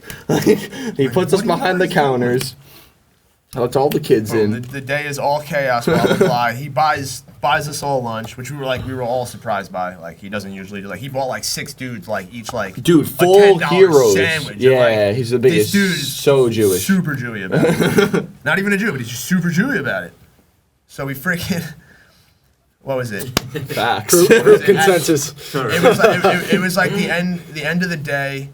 The end of the day, he already like saw us like outside with like the other pro dudes, like Logan, like hitting a bong. And he was, no, the bucket. It was the bucket. The bucket. He saw us taking a bucket. Yeah, and he was kind of like, they're killing it. I'll give him a break. He was just like, just come inside when you're done. So I'm like, all right. And then we go inside. Rich voice. The contest is over. It's starting to like calm down and everything, and like we're just talking. And he says something, and Joe is just like, yo, do you like have any idea like what like Paul did last night? Like you like no? And like he like broke down like all the shit we did, and he was just like, what? And I was like, Rich, you know I like do that like on the regular, right? Like I just like you pay me for 8, I work 16, 17 hours, like just because I want to. Like it's like I don't mind it. Like I don't mind building ramps and all this other crap or fixing a ramp or something. And then like 2 days later, he's like, when he like knew he had an alone moment, he was just like, listen, I didn't know you do that. Thank you. Like I can't pay you. I'm like, I didn't ask you for that. I was just like, now you know. Like I don't fuck around. So like, and he was like dicking me around, making me manager because the manager was there was like, I want to be part time. I don't want to be a manager anymore. I was like, hey, I know everything this guy knows. But like I like do more physical things here because he was like older and like hurt and like back and this and that. So that was the first time I ever got a Christmas bonus. Like a month later, like 2 months later, it was Christmas. Was Christmas? Yeah, I got a Christmas bonus. Fat Christmas bonus. Oh yeah, I was building ramps like crazy. Like crazy. He walked in one day, a whole front section of the skate park was missing. He's like, you can't do this. I was like, yeah, you know that like metal toolbox I screwed to the counter that said donations? He's like, I was like, yeah, it fucking worked. He's like, what? And I was just like, do you notice that I'm here an hour early? He's like, yeah. Well, I was like, wood delivery, waiting on a wood delivery, dude. He's like, and just like, shut his mouth from then on out.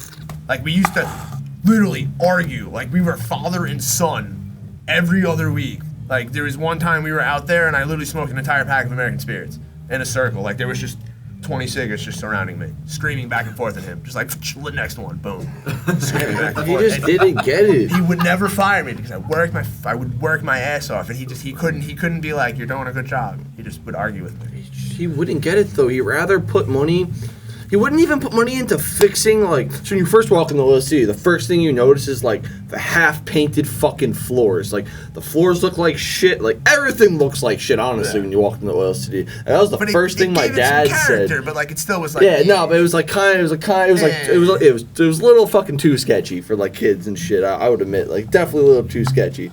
But, like, so, like, he didn't want to put money into fixing that. He didn't want to put money fixing the ramps, which is the most important thing. Your skate park. Like, people come for the skate park, not for the fucking shop, not for the dude behind the front counter, not for the fucking posters you have on the wall. Literally said, like, people will not travel for a skate park. I was like, hi, I'm 26 years old at the time. I was just like, I've driven to Ohio to literally ride a BMX-specific skate park. Yeah, he just said, wouldn't put money into the skate park. 10 hours to do that. And Chenga, like...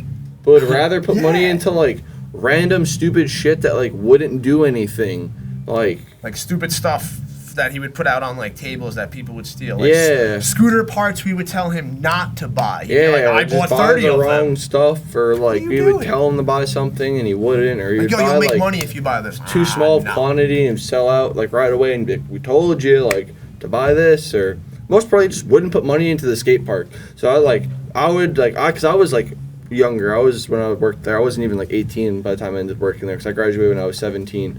So like I was always younger. So Rich would never listen to me, but he would listen to Paul and Chris and even John. You had to get it in there. And like, but still, he would never put like more money into the park, and like never understood. That's what they would always fight about. So we would just take it upon our own hands. We were just like, fuck it, because we had we always had a shit ton of scrap wood under the vert ramp and like tucked away like underneath the 6 foot. So we would just make random shit, or like take things apart and just use the wood and make something else. And he would get mad sometimes, just be like, nah, Rich, like this setup's whack, or like this ramp sucks, or like this is broken, so like we're doing this. And, yeah. The one and only time he got like super excited to like fix anything or start doing like repairs or anything. What was after he got sued? Is after he got sued by this little girl's parents. Yeah, this girl Jackie and his scooter. There's a hole in the A-frame, like the A-frame's like a pyramid ramp like this, and there's a fat hole like right in the middle, like a little towards like the bottom of it. Swan dive. And like she jumped, like she's a scooter wheel, and the scooter wheel fits perfectly into the fucking. I'm pretty sure it was made by a scooter. Yeah. So the scooter wheel fit perfectly into the fucking hole. If you get stuck in that hole, you were like ejecto seating forward. Right to the ground. Yeah, she just jumped over the A-frame or like did a trick or whatever because she was actually like, pretty good for a girl. And she did a trick, landed. And like right perfectly in the hole, shot her forward, like split her whole chin. I was sitting at the front. 10 stitches, I was sitting at the front counter, like working the front counter. I just remember her like opening the door, her just like not even like crying, just like what do I do? What do I do? It's just like gushing blood, and I was just like a hole in the A-frame, and she's like, I hit the hole. Yep. He screwed a cone over it, and then he just got sued. And after that, he was like, oh no, we gotta fix this, we gotta fix that, and I was like. Oh, now you want to, And now you want to put money into like fixing ramps that like we didn't want to fix. That like you're just saying stupid shit now that just because you think it's unsafe. Yeah, that's interesting. That's interesting. Like when you guys are there every day, so you see all the shit that goes right and wrong with the equipment. But, yeah. Like again, for someone who just goes every once in a while, like you don't think about shit like that. Like how do they keep up on the ramps and shit like that? I remember the last time I was there, like. I was so fascinated by like all of the different like you had the 3 different size. Half pipes. Yes. And then like the one that like no one. At least the big ass one. Yeah, like at least the last time I was there, yeah. I would think I was in like 5th grade or 6th grade, so it was a long ass time ago. But like, no one was riding down that shit, and like everyone was sliding down it. Yeah, always. And It's a slide. Always. yeah, I remember like that place was fucking sick. But like you don't think about like all the shit that goes into it. And like another thing is, you kind of like become like a MacGyver in a way with all like the customizing like the scooters and whatever else that you're like, fuck it, I can do that to the ramps too, like why not? So that's really cool that like you guys had like a built-in team in some sense, like not just going for the actual rides, but how can we make this place better, and like indirectly helping your boss, obviously. Exactly. You know I can't tell you how many times. Like I even had people come in with like graph paper drawn up ramps. Shit cat that one time with literally a full like legit blueprint, like architectural shit. Like he was like, yo, like we can tear down legitimately the whole skate park and start over, or not like start over, but like take most of the ramps and like take them apart and just like take the half pipes and move them certain ways, like.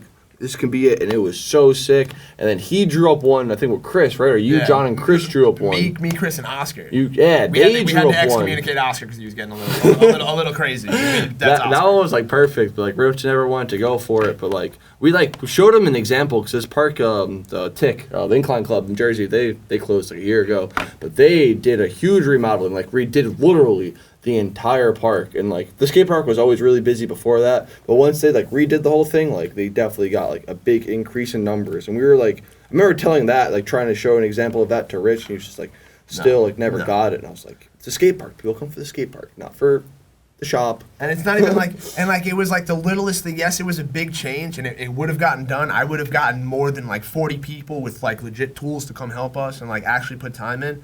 It was this little thing that was holding us back and why he wouldn't do it. Oh, the pipes. The stupid fucking pipes. In New York, if you don't have a fire alarm pole system for like the water and shit, the fire department said if you have an enclosed ramp, we have to run pipes into it.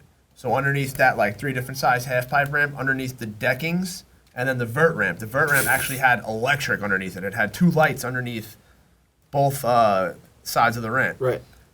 But that wasn't the issue. The 3 in a row, each side, if you looked up, there was sprinkler pipes that came across down to like where the stairs were to go up to the ramp, and then shot out both ways, and actually went across the ceiling and went underneath the other side of the ramp and shot out both ways. So if a fire got caught, that shit can go out. Okay. So we drew up plans to literally leave the decking, like we drew up a whole new skate park with the vert ramp still there, taking the whole middle section like half pipes, moving them next to the vert ramp, so you'd have vert ramp, a 6-foot, and then a 4-foot. Like one giant half pipe, like some Tony Hawk video game shit. And all we'd have to do is build new decks for it, and then where we took away, we'd have literally 2 step-down strips of wood to work off of, like ramp, and then over here, ramp. And then in the middle, we could have had like a huge like that would open the whole fly box jump line, and we way. we had such good ideas, and he was just like, no. Fucking mustache. The worst freaking mustache. chocolate covered end mustache all the time. I got the daisy cakes again. And then you like go to take the daisy cakes out of his car to start stocking the shelves, and it's like, why is half the I box ate gone? 5 on the way of every one. Like, why, dude? Like, come on, man. You know, you saw Rich. He was a big dude. I remember Rich. Loved his barbecue. It's funny how you said that he said people don't travel to go to the skate park. That's why I was like, what? I was like, dude, your employee travels. I came from Brooklyn to go Brooklyn there. all the time. I would take the subway to the last stop in Far Rockaway, Queens. Oh. And if I didn't make the LIRR train to Valley Stream and then Oceanside, I would ride from Far Rockaway all the way through to Oil City. That's insane. I pushed it a couple cut times. through Lawrence and stuff. Yeah, I've done it. Yeah, that's insane. And I was having a great time. But it was always during the winter because that's when I you usually want go. You want to even one up? This man used to come. You know, like the motor kits you can get for like a regular bike. Yeah, him and make Colin. Him and Colin used to scooter on the backpack and buddy. these like motorized bicycles all the way from Brooklyn. What the fuck? 80cc engine kits we buy on eBay. Bugging. Hook them up to our bikes. We're like, all right, where are we going today? We have our scooters on our back. You took Mastic. He went all the way to Mastic from Brooklyn Holy once. shit. No, I went to Port Washington. I didn't go to Mastic. Was it Port? You met us at Port that time? Port. Remember We the one went to time they came Jersey. through the We went to Nickerson? Tenafly, New Jersey with them. We took over the GW Bridge. Oh, We went everywhere. dude. Tenafly Park. Oh my God. That is insane. But yeah, the main point being that people I do travel for, We for the skate park. travel a lot for skate parks, a lot. And it's crazy that our bosses didn't see that. And on our off days, we would be traveling to other skate parks and tell him about it, and it just wouldn't resonate with him. No. And most of the people that would come to our skate park were from like at least an hour away. Cause I lived an hour from Oil. I live like in the middle of the island in Suffolk, like in like the middle of Suffolk, and Oil is all the way deep in He Nassau. came from like, close to the Connecticut moon. once, a couple times. Yeah, him and he's originally Decal from and Connecticut, yeah. Ernie and all of them would always come from Connecticut. They make it like the thing, like, yo, it's gonna rain this week, and like, yo, Oil, like, Connecticut dudes, like, even it's like. The dudes from Mass would Even come. The speak guys would come sometimes. Like, Yeah. like the Dennis would come. I remember Dennis coming down, like, yo, you're from Boston. Like, what the fuck are you? What are you doing? I would say too, like Oil City kind of had like a special place too in Long Island because I don't think that there was anything. Yeah, that was the only Too indoor close. park. Yeah, I was just gonna say that For the because last- Indoor. the only other one that I think I ever went to was Baldwin. Not that it was indoor, but like on Long Island, and it was nothing even comparable to Oil City. What Oil City? Yeah. Oil City just like held like during the winter months. That just like just like held the action sports scene together. But that just like anybody that was like About it, yeah, anyone about that was it, or just like I can't not skate, I can't not bike, you I just can't not go to scooter. Oil, and like you just all became boys, and that's when you just like go to, like he was saying, like go to Bethpage when it's nice out, and you're just like, oh, what's up, like Yeah, oh, Oil say- City, you, dude. like, you gotta say what's up to everyone. Yeah, Everyone's and then like, you "What's end up What's knowing good? everybody, and just like Yeah. not hell everybody together, but it gave everybody like a place to gather and like ride together and like. But there was no drama. I mean, yeah, there was always some drama. Yeah, but, there was definitely some fights at Oil, like, but like, it's just like stupid shit. But it was never like, I've never seen a fight at Oil where, I mean, you might have, but I've never seen an Oil where it was like a scooter versus a skateboard. It's always been like, I've seen rollerblade on rollerblade or bike on bike, scooter on scooter, and scooter on scooter again. And like I've never seen like a cross. It's always like the same dudes. They're just beefing about some stupid shit. Yeah. Like one time it was some dude stealing his rollerblades. Another time it was like some outside shit, and they both happened to scooter. And the bike thing was like the Oscar working there and telling some other dude he had to leave. And then that was fucking crazy. like Body pulled out slammed some that middle kid. school wrestling moves and slammed that nigga. Body Shit slammed was this so kid on the funny. floor, man. Like, But more cases than not, it's like people have like that community sense. yeah, it was always, it was fighting never and shit. like that. That was, I went to Oil for like There was never a 7-8 bad vibe. years and only saw like And 3 if it fights. was a bad vibe, it was nipped in the butt very fast. Yeah, it was like, dude, we're in an enclosed space. This is like, the vibe's still gonna be bad in that corner. So like, no. Yeah, you walked in, people are just like chilling, depending what time of night it is. People are like drinking, smoking Could on be top of the drinking, front ramp. smoking Or, blunts. Exactly. They don't have the time for that bullshit. And also, I feel like skaters are kind of like hippies in some sense too. They're just like, you know. yeah, everybody just wants to. They just want to do their shit They and just want to do chill. their thing. Yeah. Yeah, no, I mean that again. Going back to that mid-90s movie, that's what.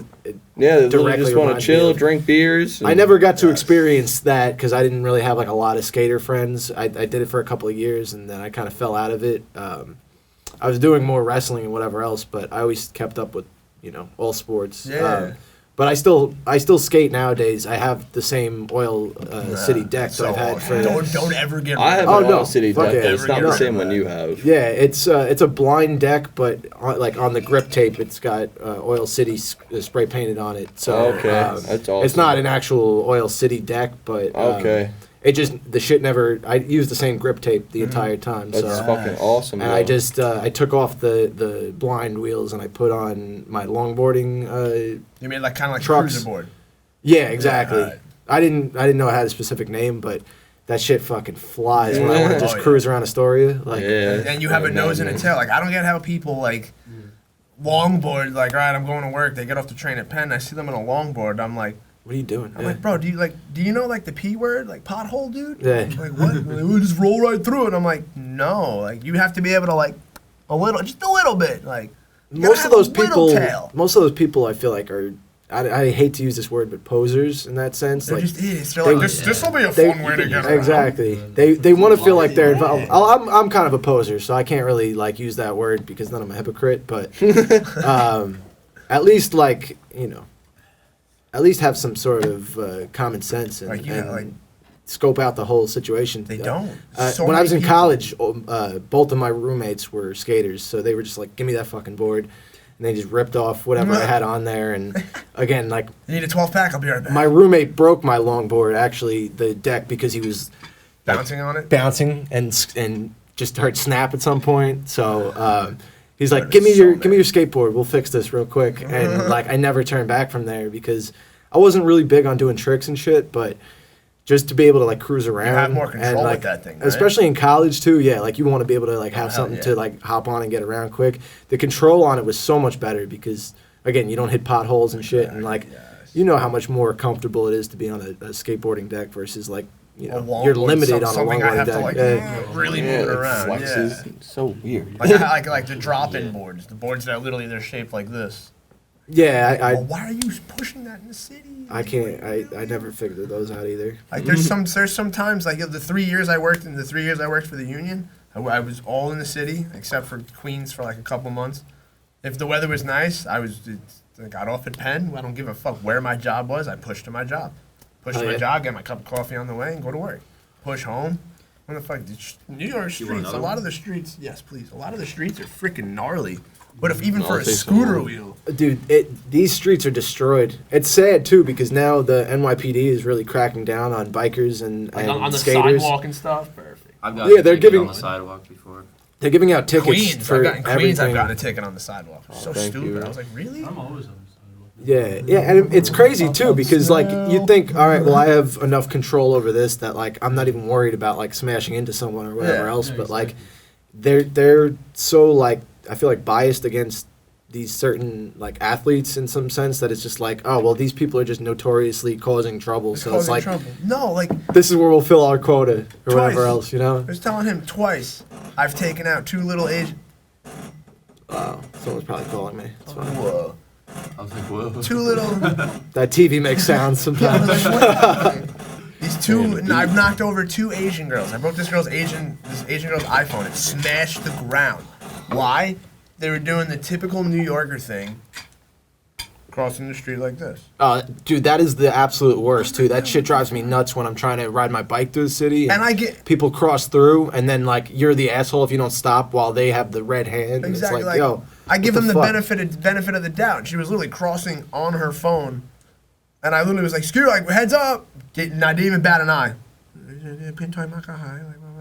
So cool. And I just gotten a fresh Jamba Juice smoothie. My friend on his BMX bike is like 50 feet ahead of me. He turns around and he's just like, Paul, what the fuck happened? I just jump up. I'm like, didn't spill my fucking juice, my smoothie. And she's yelling at me in like Korean or something. And I'm like, that was your fault. I was like, you literally crossed the street. You looked, made sure like it wasn't your time to cross, but it was clear. And you were like, it's always me. And then another time, same exact thing. Little Asian girl on her phone. Heads up! And I didn't have anything in my hand, so I was just like, you get full frontal, bitch. Like, I'm sorry. Like, I screamed, you have no headphones in? No. I just did like the side skirt. I did the side skirt step off and did like I Nathaned her. I was like, boom, I just flexed on her. Boom, and when she just boom and hit the ground, and I was just like, shout out like, Steez Louise, Nathan Trailer, real quick. I was literally like, welcome to New York, bitch. And just hit him with the quick, hit him with the flex. I screamed, like, you should know that these people are around. The movie Quicksilver was no joke, man. I'm telling you. I was actually riding my bike down 55th last year. I actually remember the date, February 28th of last year, and some lady just randomly veered into the bike lane in a brand new Mercedes, like one of those like SUV, like crazy. The crossover kind of car SUV. They got some weight to them. Yeah. But like she obviously didn't give a fuck. You know, she got money. Doesn't really matter to her. But she had like a dog on her lap and shit. And so she veered in. Smash into me. It was an Asian lady. I hate to say races or anything like that, because anyone's capable of it, but she was just, obviously she had her head up her ass and like, you know, other things on her mind. So she smashed into me and then tried to claim that she was like trying to park and that I should have been paying attention and whatever else. But then like bust out crying and like screaming at me in a different language, like really fast, and like I'm on the ground still trying to like recuperate, like figure out what the fuck just happened. On? And she takes out $100 bill and just throws it at me and drives off.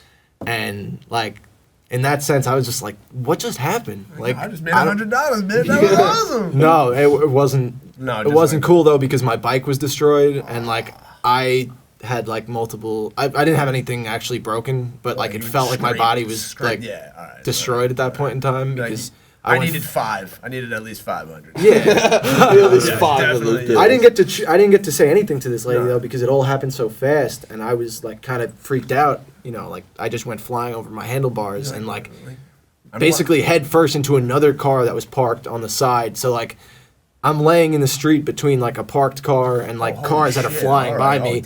My bike is broken on the ground, and like it's just it bothers me that they like are attacking bikers and shit now, when like it's like pay attention to the people that don't know how to fucking drive and like are parking in the bike lane and like neglecting cyclists and shit. Like it doesn't. Dude, it doesn't make sense. I don't know, cause like I don't know, like so I know, like, cause I live in California now and like the air quality there is really bad. I can't imagine the air quality in New York City is like any better. So like I don't know why they don't try to like push bikes more, and like cause in California you like they try to push like people riding like Vespas and like dirt bikes, or not dirt bikes, like motorcycles and stuff like that. So like you're allowed to like lane split there. Like here you can't lane split. So when you like drive in the middle of like on the highway and you're just like drive in the middle of the cars, they beat traffic. Like that's like legal in California because they want more people to like ride motorcycles because it's like more fuel efficient. Right. So I don't know why in New York they don't like push more of like bicycles or like stuff like that, so less people drive and stuff like that. They're making New York City more pedestrian friendly.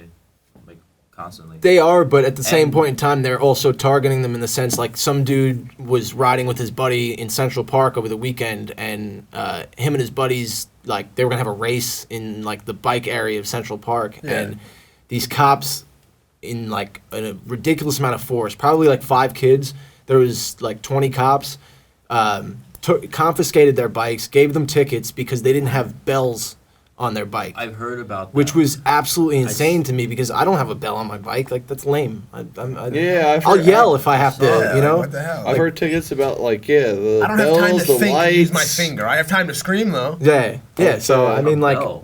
Like, you think I'm gonna jump for a bell? If you're like, yo, watch the fuck out, I'm gonna hit the ground. I'm gonna be like, that's my point, though. Like, they're trying to push it to be more, like, you know, cyclist friendly, but then At the same time, they're not. they're targeting the cyclists and whatever else, and forcing you to not want to ride your bike and take the train again, you know? I mean, the only thing I can see straying, like, just being, like, scared of bikers, and, like, you can't look at all bikers like this, like, there's been some gnarly BMX jams in the city. Like, there was one gnarly jam. A bunch of my friends went, and I didn't, because I was just like, I'm just going to literally watch. And they're like, you just come. And I didn't go.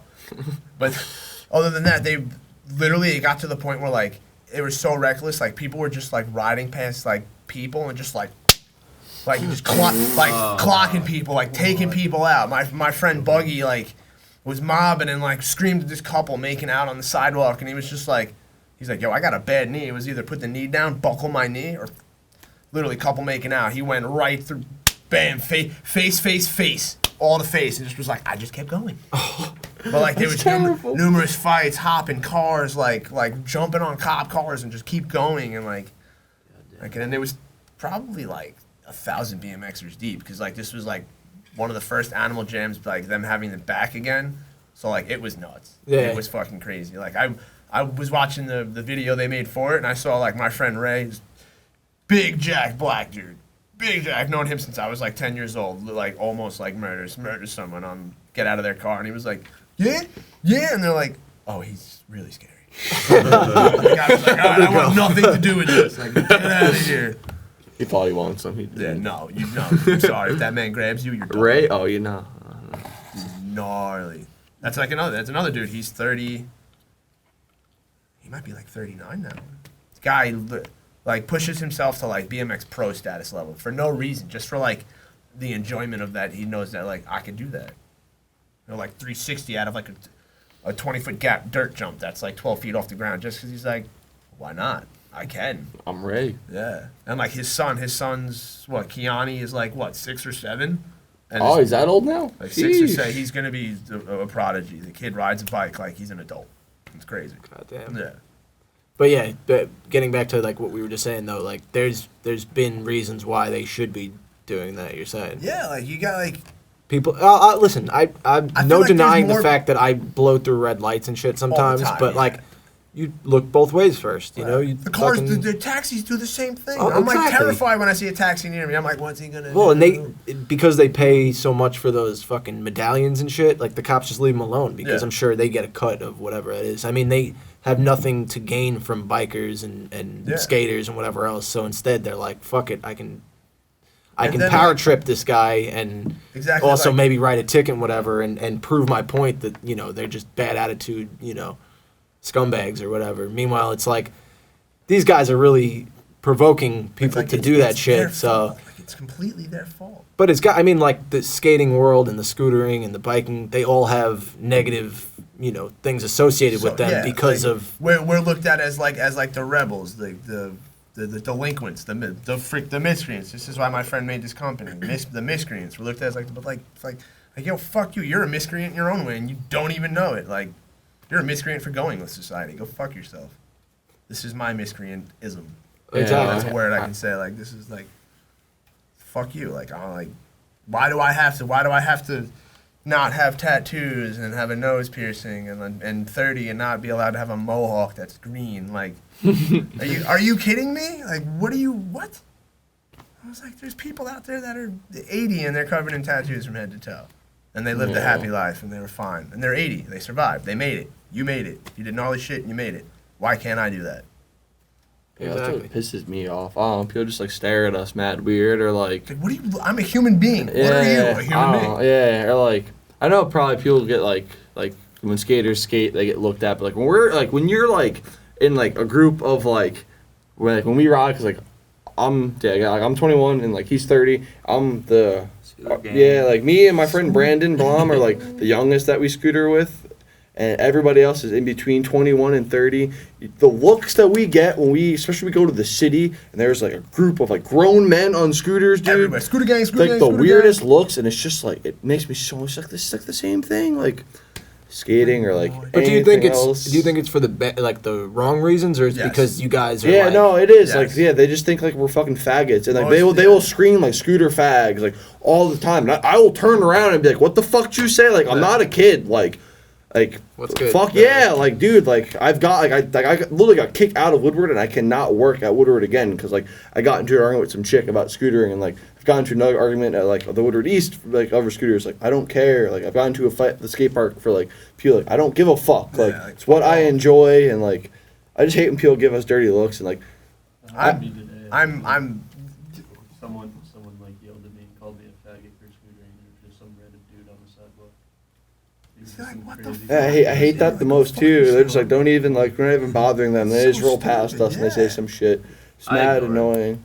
Yeah, it was funny. He called like me. yeah, like I ignore it. deliberately. I don't added. care. It's not worth my time. Oh, I don't really like care, but like I've been dealing with it so long. Like all of us have been dealing with it, like forever. If you ride a scooter, like you like know what we're talking about. You just Like get hate for no yeah, like, I don't really care, but just like it pisses me off when it's like some random ass fool like doesn't even skate. Like if you skate and you're mad good, like all right, like I you can call us a fag, I guess. Like Whatever. you do some gnarly shit on a skateboard. Like that's not like all right, but like it's better than some random ass dude. Probably like, some Exactly. dude who Calling got me his some girlfriend shit. stolen by a Yeah. skater dude, so that's why he just fucking hates Holds it normal gay, skaters at that yeah. point in He called me time. a faggot today while I was with my girlfriend. I was like, dude, what are you What? talking about? I'm This is literally my the mom. opposite. yeah, I'm with With my my chick. time. That's the worst. But even like, but talking about like getting shit, I don't look like I'm 30. I go to skate parks all the time. Like, okay, you go, fuck you, scooter kid. And then it's just like I kind of like shake it off a little bit, and then like I hate when you feel like the I'm not vibing. Like when you throw my vibe off, I'm like, this has to be settled now. Like this has to be settled now. So like I wait for him to say something else, and he was like, fuck you, scooter kid. And I was like, yeah, to be honest, how old are you? Like, in all seriousness, how old are you? He's like, yeah, I'm about to be 22. What? I'm like, yeah, I'm 30. I'm 30. I was like, so like, I was like 7 years old, and you were a little fucking sperm in your dad's dick, and I was already like doing kickflips and shit. So I was like, suck a dick. I was like, go fuck yourself. I'm a grown ass man. Fuck yeah, Paul. I was like, we all do this shit. Go fuck yourself, grown ass man. I've seen it. I've seen it multiple times. Them say that to somebody. Like, I'm a grown ass man. Like, leave me alone, dude. Like, I'm having a good time. Like, you're not gonna like do not kill my vibe. And that's another reason why I ride with headphones a lot, because I just can't, like, the second my vibe's thrown off, I can't. It's just like, I don't even know what I want to do anymore. Like, come on, man. Like, I hate that. Yeah. Like, I love having, like, especially, like, he has me on, like, ever since I've left I left the union, I've been on, like the high trip. I've been on, like, the happy high trip. And, like, I do not want to come down. Like, it's making life a lot easier. It's also good for, like, your own mental health, too, to, like, not always fight back against people, you know, that are trying to call you out. Like, it kind of, like, shows the you know, mental strength that you have to just, you know, ignore them or, you know, beyond that. If you have headphones in, like, you don't even have to deal with that. Like, all right, should I beat his ass or not? You know, like, it's just not even, you're there to enjoy it anyway, to have a good time. So it's like, I'm going to speak my mind. Yeah. If you want it, bring it. I get why you do it though. I mean, you gotta stand your ground. I won't do it all the time. Yeah, because like it's the kind of dude where like this guy thinks he's like the shit. Like I hate, and like the rest of the session, it's like you're like nothing to him. Exactly. It's like he'll cut you off. He'll fall on you. He'll throw his board at you if he messes up a trick, and he won't think anything of it. So I was like, nope, gotta nip this in the butt right now. Yeah. Well, and I mean, in your own, you might have a bad day as it is also, and someone just sets you the fuck off. Oh, yeah. You know, obviously, again, you gotta stand your ground, but at some point in time, there's got to be a balance between yin, all right, yin and yang. I'm becoming part of the problem if I'm beating everyone's ass for saying shit. Like, let them realize that, like, oh, these guys are actually pretty cool. Like, they don't give a fuck if I say anything to them. You know what I mean? Like, they can take, you know, I don't want to say a joke because they might not necessarily be joking, but like they can take some shit and kind of let it go. Yeah. I mean, and that's another thing that kind of, you know, I that's what I associate with skaters and shit, like not giving a fuck, but in the same point in time, like really cool, like if you actually get to know them and shit, as opposed to just like fuck those dudes, you know, like that. You can say that about any group, but like, until you actually get involved and see what the deal is with that, like, you're only going to have, you know, your own so many biased opinions. Oh, exactly, yeah. There's so many people in the industry that I was just like, oh, you know them is through social media, and you're like, I bet this guy's like a dick in person. And then, like, I like chilled and smoked blunts with people, and I'm like, this guy's fucking awesome. Like, what the, like, I would have never expected this. And it's like, oh, this is, like, you're not allowed to show your, like, sometimes your true side, like, on social media. I get that. And then you meet them, and you're like, wow, this dude's actually really cool. Everyone's got an image to uphold on social media, but as soon as that's what's great about like getting away from the whole social media world, because like it's so much more real and personable to sit here and talk than being like, yo, dude, do you want to be on this podcast? You know, like obviously there's got to be a way to communicate, but at the same point in time, like there's nothing like the real deal, you know? Like, exactly. Same thing with like skating, like you can watch skate videos, but when you're actually doing it, like I'm sure it's just that much more satisfying. Yeah, satisfying and like exhilarating and all that shit. Something like that. Yeah, that's dope. So what's the plan as far as like where do you guys go from here with the whole like? So you're out in Cali, you're trying to establish it yourself still out there, like, or have you? Would you say like? Yeah, so I've like, I guess I can't say I figured anything out because, like, fuck, I haven't figured shit out. But I mean, but do you have like a crew out there? Like right now, like I literally I ride with like a bunch of people like in San Diego and like Escondido or like San Diego and like North County area. But like I literally only like I don't only ride, but like the two main dudes I ride with are 14 years old.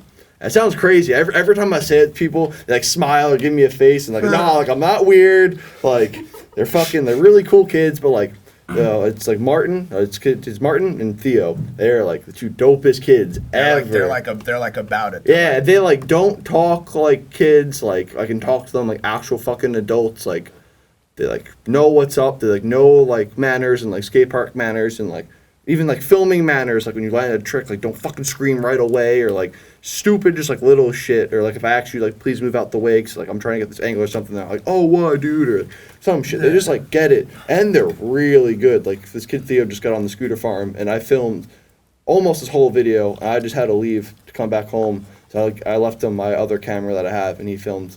He actually just got his like ender yesterday, so that should be coming up. So I'll be hyped to see that. Hyped, yeah. Oh, yeah. What's the scooter farm? Oh, the scooter farm is a scooter shop in San Diego, in Claremont, and so like there's only like there used to be a lot of scooter shops just like across the country, like when scootering first started blowing up in like 2011, 2012, 2014. Yeah. And then in 2014, 15, a lot of them started closing. So there, like a lot of kids just started like not scootering anymore. So like now the really big scooter shops would be like I'm sponsored by the Pro Scooter Shop in Seattle. So there's the Pro Scooter Shop, there's Shop Mothership.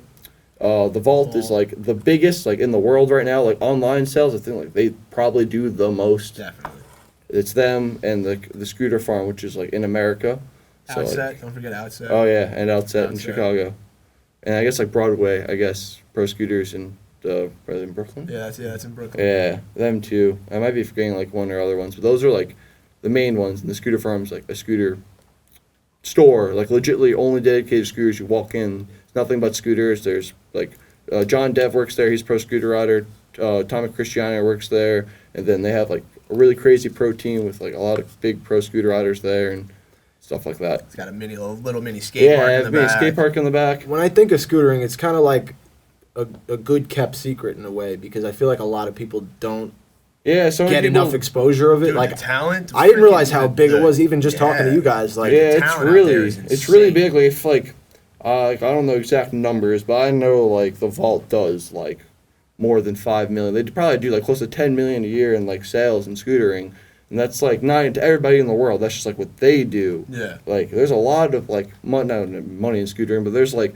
a lot of sales and like a lot of people doing it. It's growing like pretty fast compared to when I started like 9 years ago. I would go to the skate park and there would be nobody there. No. And now you go there You and go to there's skate, but scooters are like outnumbering, scooters are outnumbering skateboarders, bikers, and rollerblades combined. Like you go to a skate park and you're like, do you guys feel like responsible in some sense? I Like, mean, maybe putting for people in like that? so like on Long Island that's the sense, but if you go to California, there's still skaters that outnumber scooters like 100 to 1. Sure, probably. sure. It's way Way different there. But here on Long Island, I was like responsible, or like we definitely had like somewhat of a play, because like my friend Joe Mitchell was like one of the first people to start scootering on Long Island. I think he was the first dude I ever saw a scooter, and that was like back when I was in 6th grade. And then he never saw anybody scooter before that. He just like found it online. So then this dude Gus Reimer was also probably started around his time. So like they started, and then like me and my friend started, and then other kids like around our neighborhood would see us ride, and they would get scooters. So I guess we like helped it grow in our area, but like I don't think we didn't have anything to do with like it growing like Like the huge worldwide. basis, yeah. That just like happened. Like, Yeah, but I mean, any sense of getting more people on board is still yeah, I think growing like in some having sense. Oil City on Long Island definitely helped too for like us, because it snows a lot in New York. If you live in New York on the East Coast, you know like the Yeah. winters Easily. suck. Yeah, of course. So like having oil open definitely like helped, because like when you're younger and like winter comes around, you can't do that thing anymore. You're probably just not going to do it again. And then spring comes around, you're probably going to be into something else. So, yeah. And you're just going to pick Especially, something yeah, else as a up. kid, yeah, hell yeah. So that definitely probably helped like the community like here. But just like generally, I don't know. There was like forums that helped. Like Scooter Resource helped a lot back in the day. It was like a forum program. That was a little before my time. I never had a Scooter Resource like forum account or anything. Right. Yeah. That was like a year or two like before me. It was probably still going on when I first started scootering. But the dude that I like first met and told me about things, I don't even think he knew about Scooter Resource really, because he didn't tell me about super it. low key when it first came out. So like I only knew about like Inside Scooters and Impact Scooters, which are like other blog sites. Oh, God, but- insights.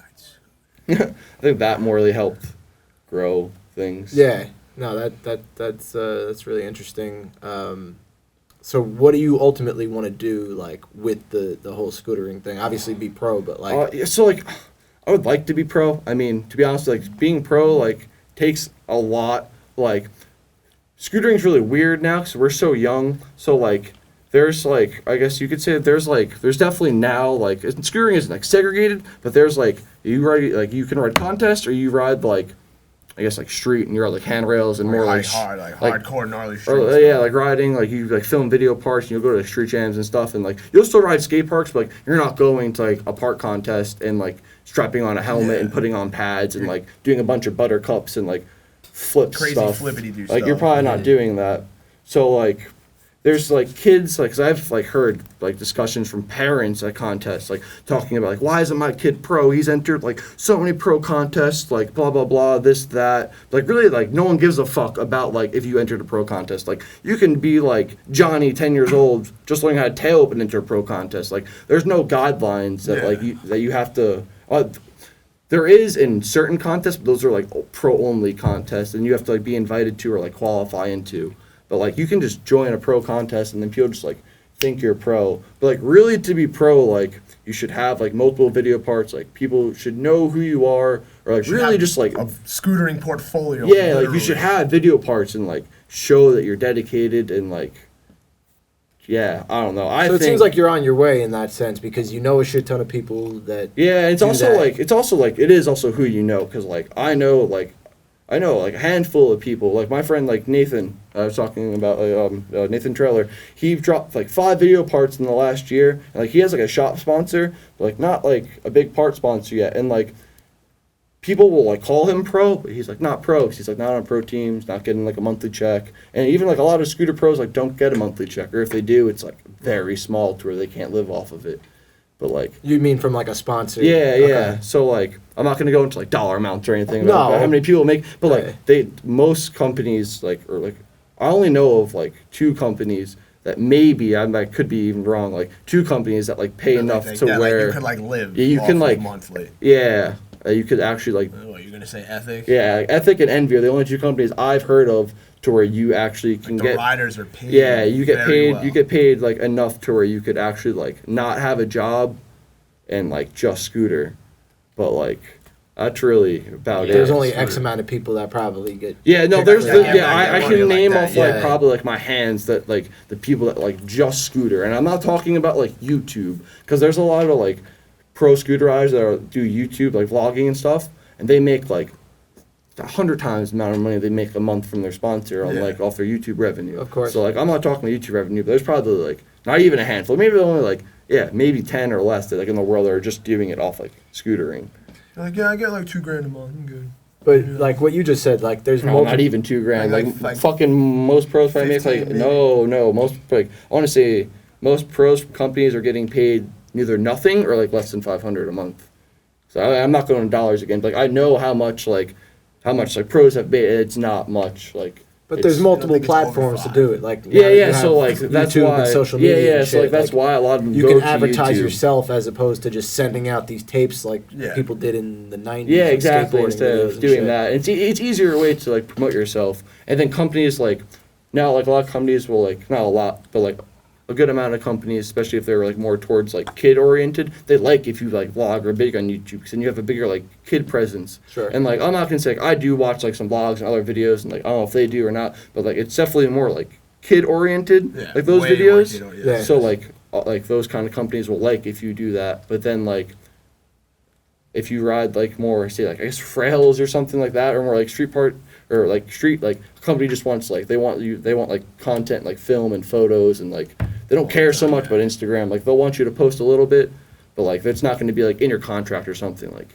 you have to post like or there's something. even like and it's funny too that you're saying like you might as well just get it out there already. Like in our world there's 2 worlds and I hate it. It's like this: you have park rats and you have street rats. I hate like I've literally been at a skate park and a kid like just the way I'm dressed. No, that's the and number just like the one kind of question. scooter I have. They're like, "Yo, are you a park rat or a street rat?" And I'm like, "Dude, I love boosting quarter pipes." I was like, "But I love board sliding a handrail." And they're like, "Well, what are you?" I'm like, "I'm a scooter rider. Like I like to ride it's everything." It's a weird thing. But like you cuff your pants, you tuck your shirt in. I'm like, what is it? What do you care what I look like? You want me to put a helmet and knee pads on? Will that make you feel better? It's like, dude, like, what do you want me to do? We're just still so young as a sport. Like kids just still can't like get past that. Like, and I've worked at Woodward. I'm not working this summer, but I've been going to Woodward since I was 14 and been working there since I was 17. So 17, 18, 19. I worked there 3 summers and lived there for like 9 months for one like stretch, and like the most every single time I have a cabin full of kids, and it's normally between like 18 and like 23 kids. Every single kid. So, are you Parker Street? I ride a scooter. What does that mean? I mean, you ride a scooter, right? Yeah, but you're like Parker Street. I mean, like, well, like I could like board slide a handrail and I can air this quarter pipe probably like, over your head. So I ride a scooter, and they just like can't fathom that. You don't know. Most people have a style as so opposed to weird. you Yeah, guys are like, just like I'll do whatever the fuck. Yeah, Right, yeah. whatever I the can hell do, you put yeah. in front of me. Yeah. Yeah, and I don't know. It's weird. I hate saying like we're segregated, but it is. It's getting better, but still, like I went to a contest in Lake Havasu for this ISA qualifier, which is essentially like the International Scooter Association. If you qualify there, you go to nationals. Like nationals almost. For like which is like I think they're doing North America. So it's like everyone from Canada and like America does that, and then if you place top 10 there, you'll go to Barcelona for like Worlds. But I just heard like parents talking there about like my kid should be pro because he's done this many contests or this. And and that's like another thing I hate. Like it's just whack. And but then you tell them about like what about if you like made a video part or like tried writing something else? They would just be like, no, like I can't do that, and it's just like. Huh? It just doesn't make sense because you wouldn't like go to a skater and be like, so you can only ride a handrail, but you can't ride this mini ramp, right? Like it doesn't make sense. You know what I mean? Like, why can't you do both? No, exactly. In my eyes, like if you can't ride everything, like I don't know. I don't want to say you suck or you're bad. Like you should be like you're but riding, like you should be well-rounded. Yeah, you should be able to ride. I think everything. I think you should be able to like not be able to like shred a half pipe, but you should be able to at least like drop in like 180 and like be even with coping or some shit, and then be able to like hit like a fucking 16 rail like he was hitting or like kink rails or something, but be able to hit like a 4 rail at a skate park or something, or like go to have a a skate flat park bar and be able session to with your ride boys. everything. Like Bethpage, I ride Bethpage a lot because I live 5 minutes down the road. It's the flyout boys. They literally just ride one ramp and literally just fly out as high as they can, do crazy freaking tricks and land flat. And that's all they will do. That's all they will do all day long until they're blue in the face. Yeah. And I was just like, there's like other things. Yeah, there's like, other things to scootering. it took me 3 months, but I start to see like, all right, one's branching out to the rail, one's branching out to the box. Yeah. I'm like, there's like a world of scootering. And it's not bad. Like I'm not saying it's bad to stick to one thing because like I rode like one thing for a really long time, but it's good just to be able to ride like everything. Like it's really good to be good at one thing, but if you could ride everything, that makes it so much easier. You can make your possibilities endless. And it makes like you transitioning, say like later down the road you want to start grinding something different. You don't have to be like starting. It's like almost like starting over again in a weird way. 'Cause you're like, I've never ridden like a handrail. I've been scootering for like 6 years. Like, fuck, what do I do? What do I do? Yes. Like, yeah. Don't you guys think though that like some of these younger guys? I mean, I know that you said that you're young, but like Yeah, no. There's definitely like even most like, scooter kids are like from like 10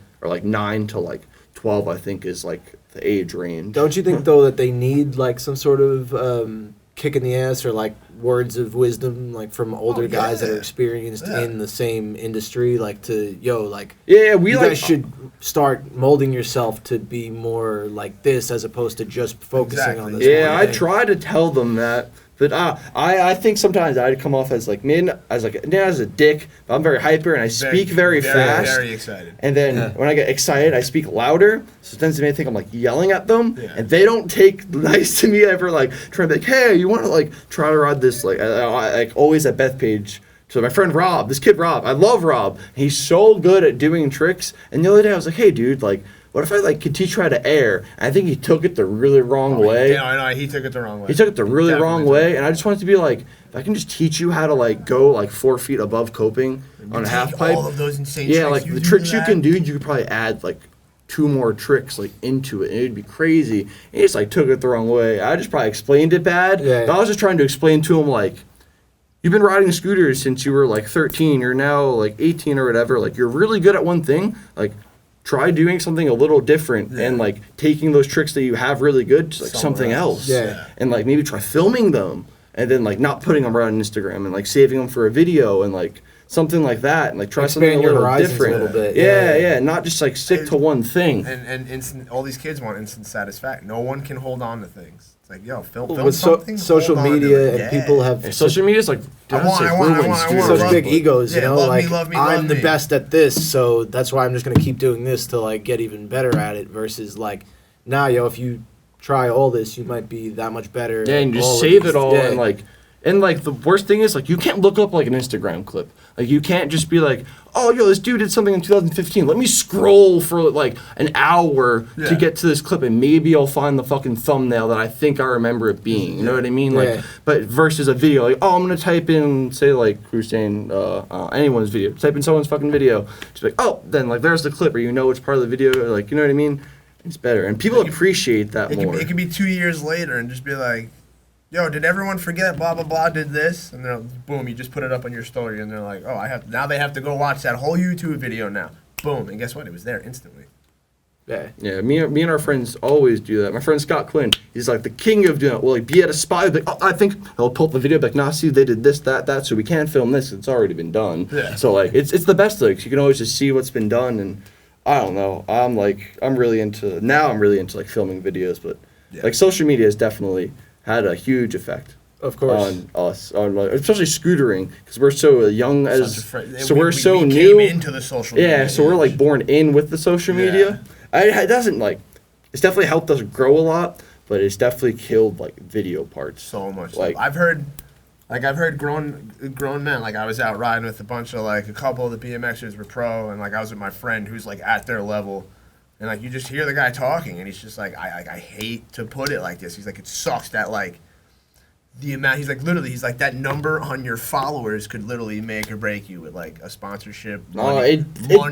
It does, like, and for a lot of scooter companies, or I don't know about like skating and biking, because I'm not like dabbled into that stuff like that, but like I've literally have emails from district scooters saying like your riding is up to par, we'd like your style and everything, like you need more subscribers. Yeah, they literally told me if you have between, I think it was like 15 and 20K, like we could put you on the team. I still at the time I had maybe like 800. I'm not like big on Instagram. Like I don't post every fucking day. Like I don't go crazy for Insta video. Like instead, if I'm gonna go crazy or something, I'm gonna pull up my camera and like really film it. Like so I only have like 1,600 followers now, and that was like 2 years ago. They told me that. Like I haven't gained that many followers in 2 years. I don't care, but like it's such a big deal. It's so weird. It literally makes break you. It sucks. It's so weird, but like now people are starting to realize that, and now like. See, like more of like the core scooter guys, like people like us and like older guys crowd, like, are like starting to really be like, no, videos are important. Like this company, Daniel Gardinas. I don't want to pronounce his last name wrong. Yes, Daniel Gardinas. Yeah, he started Northern Limited, and he has a sticker that says "Watch Edits," and I love that sticker. I love you for that, because it's just like watch edits, because people just like forget like. People will put like Logan Fuller. He just dropped that video for Aztec. He filmed how long? Back for 2 years? 2 years. 2, maybe almost 3. Yeah, I think his last river video was like 2.5 years ago. Yeah. So from the end of that to just he got the banger like what, a month ago when he drove back home to PA. Yeah, he came home, like he was living in Florida for a little bit, drove back. He drove back home just, I think like not just to get that clip, but drove back home, had that clip in mind, got the clip, and that was the end. He came to stay with me in New York like a couple times, like 3 or 4 times, just to go to this one specific place in the Bronx to get this banger, and never got it, but he would go out of his way for a trip. There was blood. Dude, there was a lot of blood, sweat, and tears in that. Dude, the amount of times he told me, like, there was like 3 like core group of dudes that were traveling together, and then like one from Australia came on for like a huge portion of that trip. These 3 dudes, like Logan, like our friend Logan was like, he's like, dude, we'd wake up and he'd just be like, that's the spot for the day. Dude, it's a 9-hour drive. He's just like, all right, we're going to drive to that spot. We're going to sit there for as long as it takes for you to get that trick, and then we're going to drive home. Yeah, he has an Instagram called Ride Spot. It's the biggest, probably the biggest spot page on Instagram for anything, yeah. And it's worldwide. He's been to Russia. He's been to stayed in Mexico for 2 months, or whatever. All the states, United States. He drove everywhere. He's everywhere. Yeah, and just people put so much time into like making videos, and it just like it makes me genuinely mad and sad when people put so much time into videos. And now I'm like, especially now that I'm really starting to get into like filming, like a lot more like filming content and like stuff that like I'm not gonna put on Instagram, like actually try for. Like it makes me mad and sad when people do not watch and like appreciate like what they did, because like But they'll see every single post they've done on Instagram and it can tell you like what they've done for the last week because they've been watching every story. But they just like won't go on YouTube and watch that 4-minute video or whatever. That I just wish more people would make videos and appreciate the time and effort that goes into filming too. Of course, like, you got to support one another. Yeah. I mean, you guys are doing the same thing, and you're only going to get better from not only doing it but watching people do it like in videos as well. Because that's another way to study, your craft in that sense. And making a video is like making like an art project. Or it's like a big art form. Like, exactly. The way it's like a huge thing. It's like it could, the editing, the filmer, the song to go. Like you could have like the song could make like. There's been great videos where I've been like that's sick, and the rest of my friends were like that sucked. Like that song was terrible. And I was like. That video was sick though. Like I don't know. Like it's just like it just ruins it for some people, or like it's everything. Like the writing, the filming, the editing, like people should just appreciate like everything that goes into it, and all the hard work, like the situation, like the team he was on, the team he's on and runs the Instagram for, Pro Scooter Shop. Let's bring up the Scott situation. So stupid. Our friend Scott's like 6'2", 6'3", 240, and I call him the big cat. This dude does tricks on a scooter that like our smallest, most agile friend can't even think of trying. And we're like, how the fuck do you just like, I just make it work? I don't know.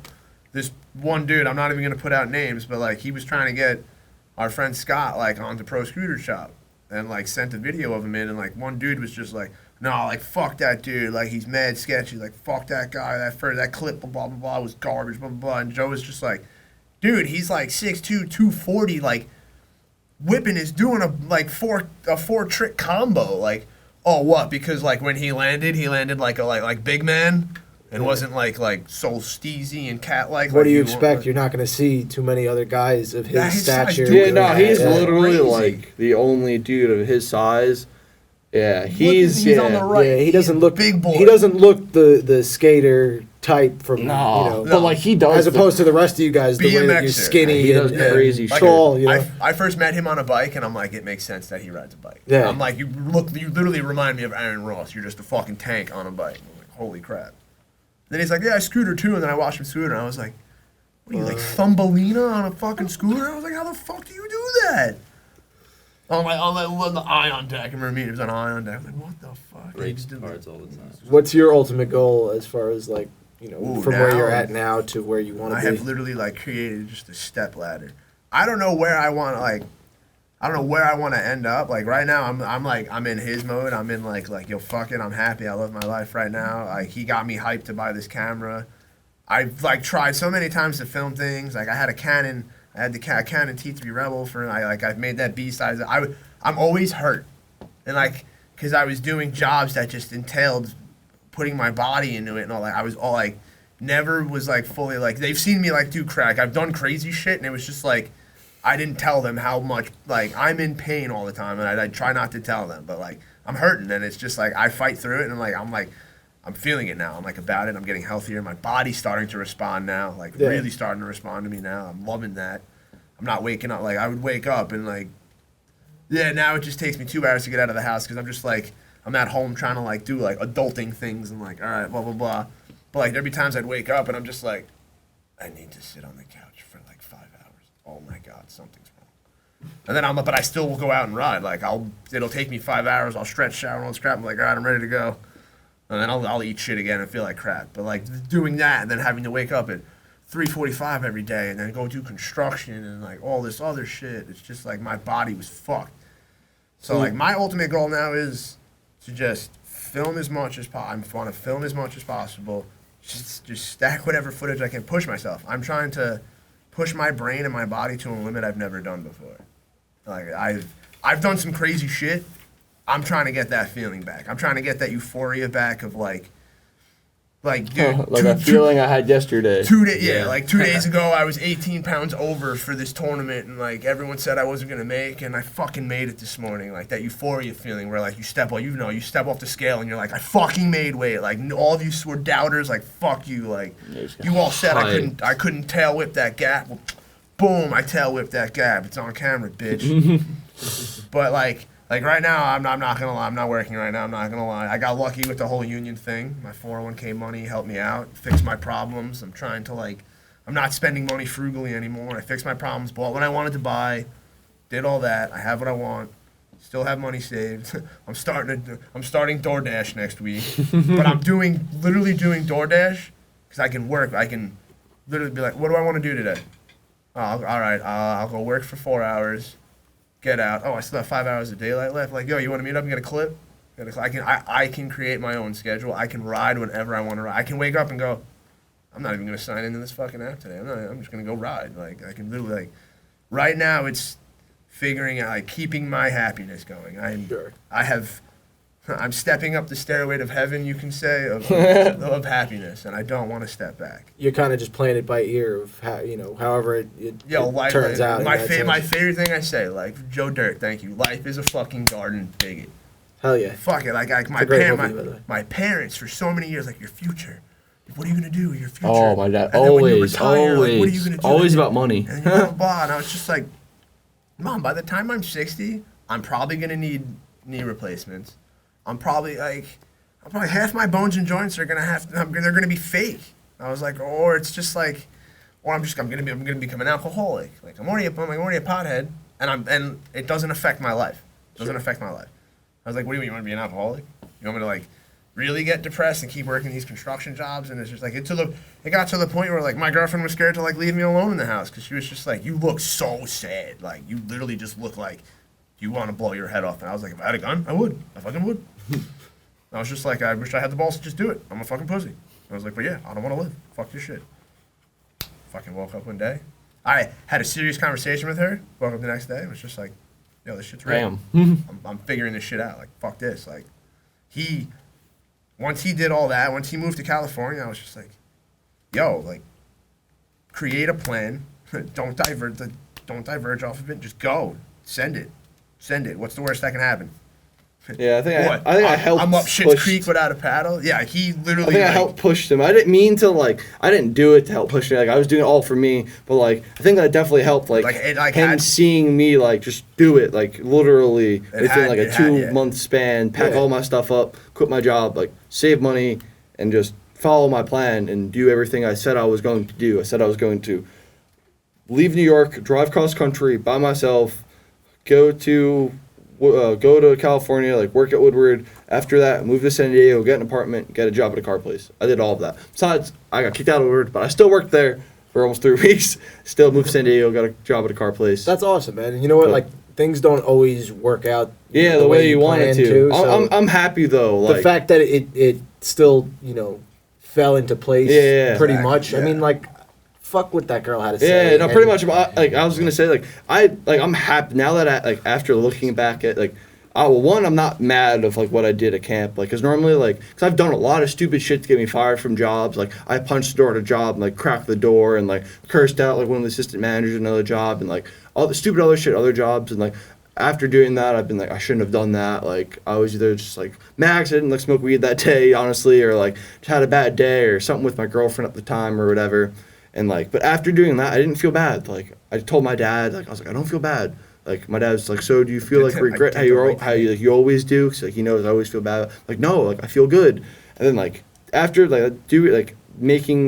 having them making me leave camp and live in my car, that helped me a lot. Helped me figure out what I wanted to do and wow, I can actually live in my car and it's not bad and whatnot. So I don't know. I was literally, you send it and you literally. Yeah, I just sent it. I wanted to follow my dreams and sent it, and I think that kind of helped pushed him. No, honestly, I mean, sometimes you just need that push, especially people respond to their surroundings and their friends and their family. So if they see someone else doing something cool and succeeding at it, obviously, I think it's going to give you the motivation motivation to do the same. I mean, I was I was a lost those 3 years, and I was literally a lost puppy, and I was just everyone just kept saying yo man, there's a fucking rainbow, there's a fucking pot of gold at the end of that rainbow.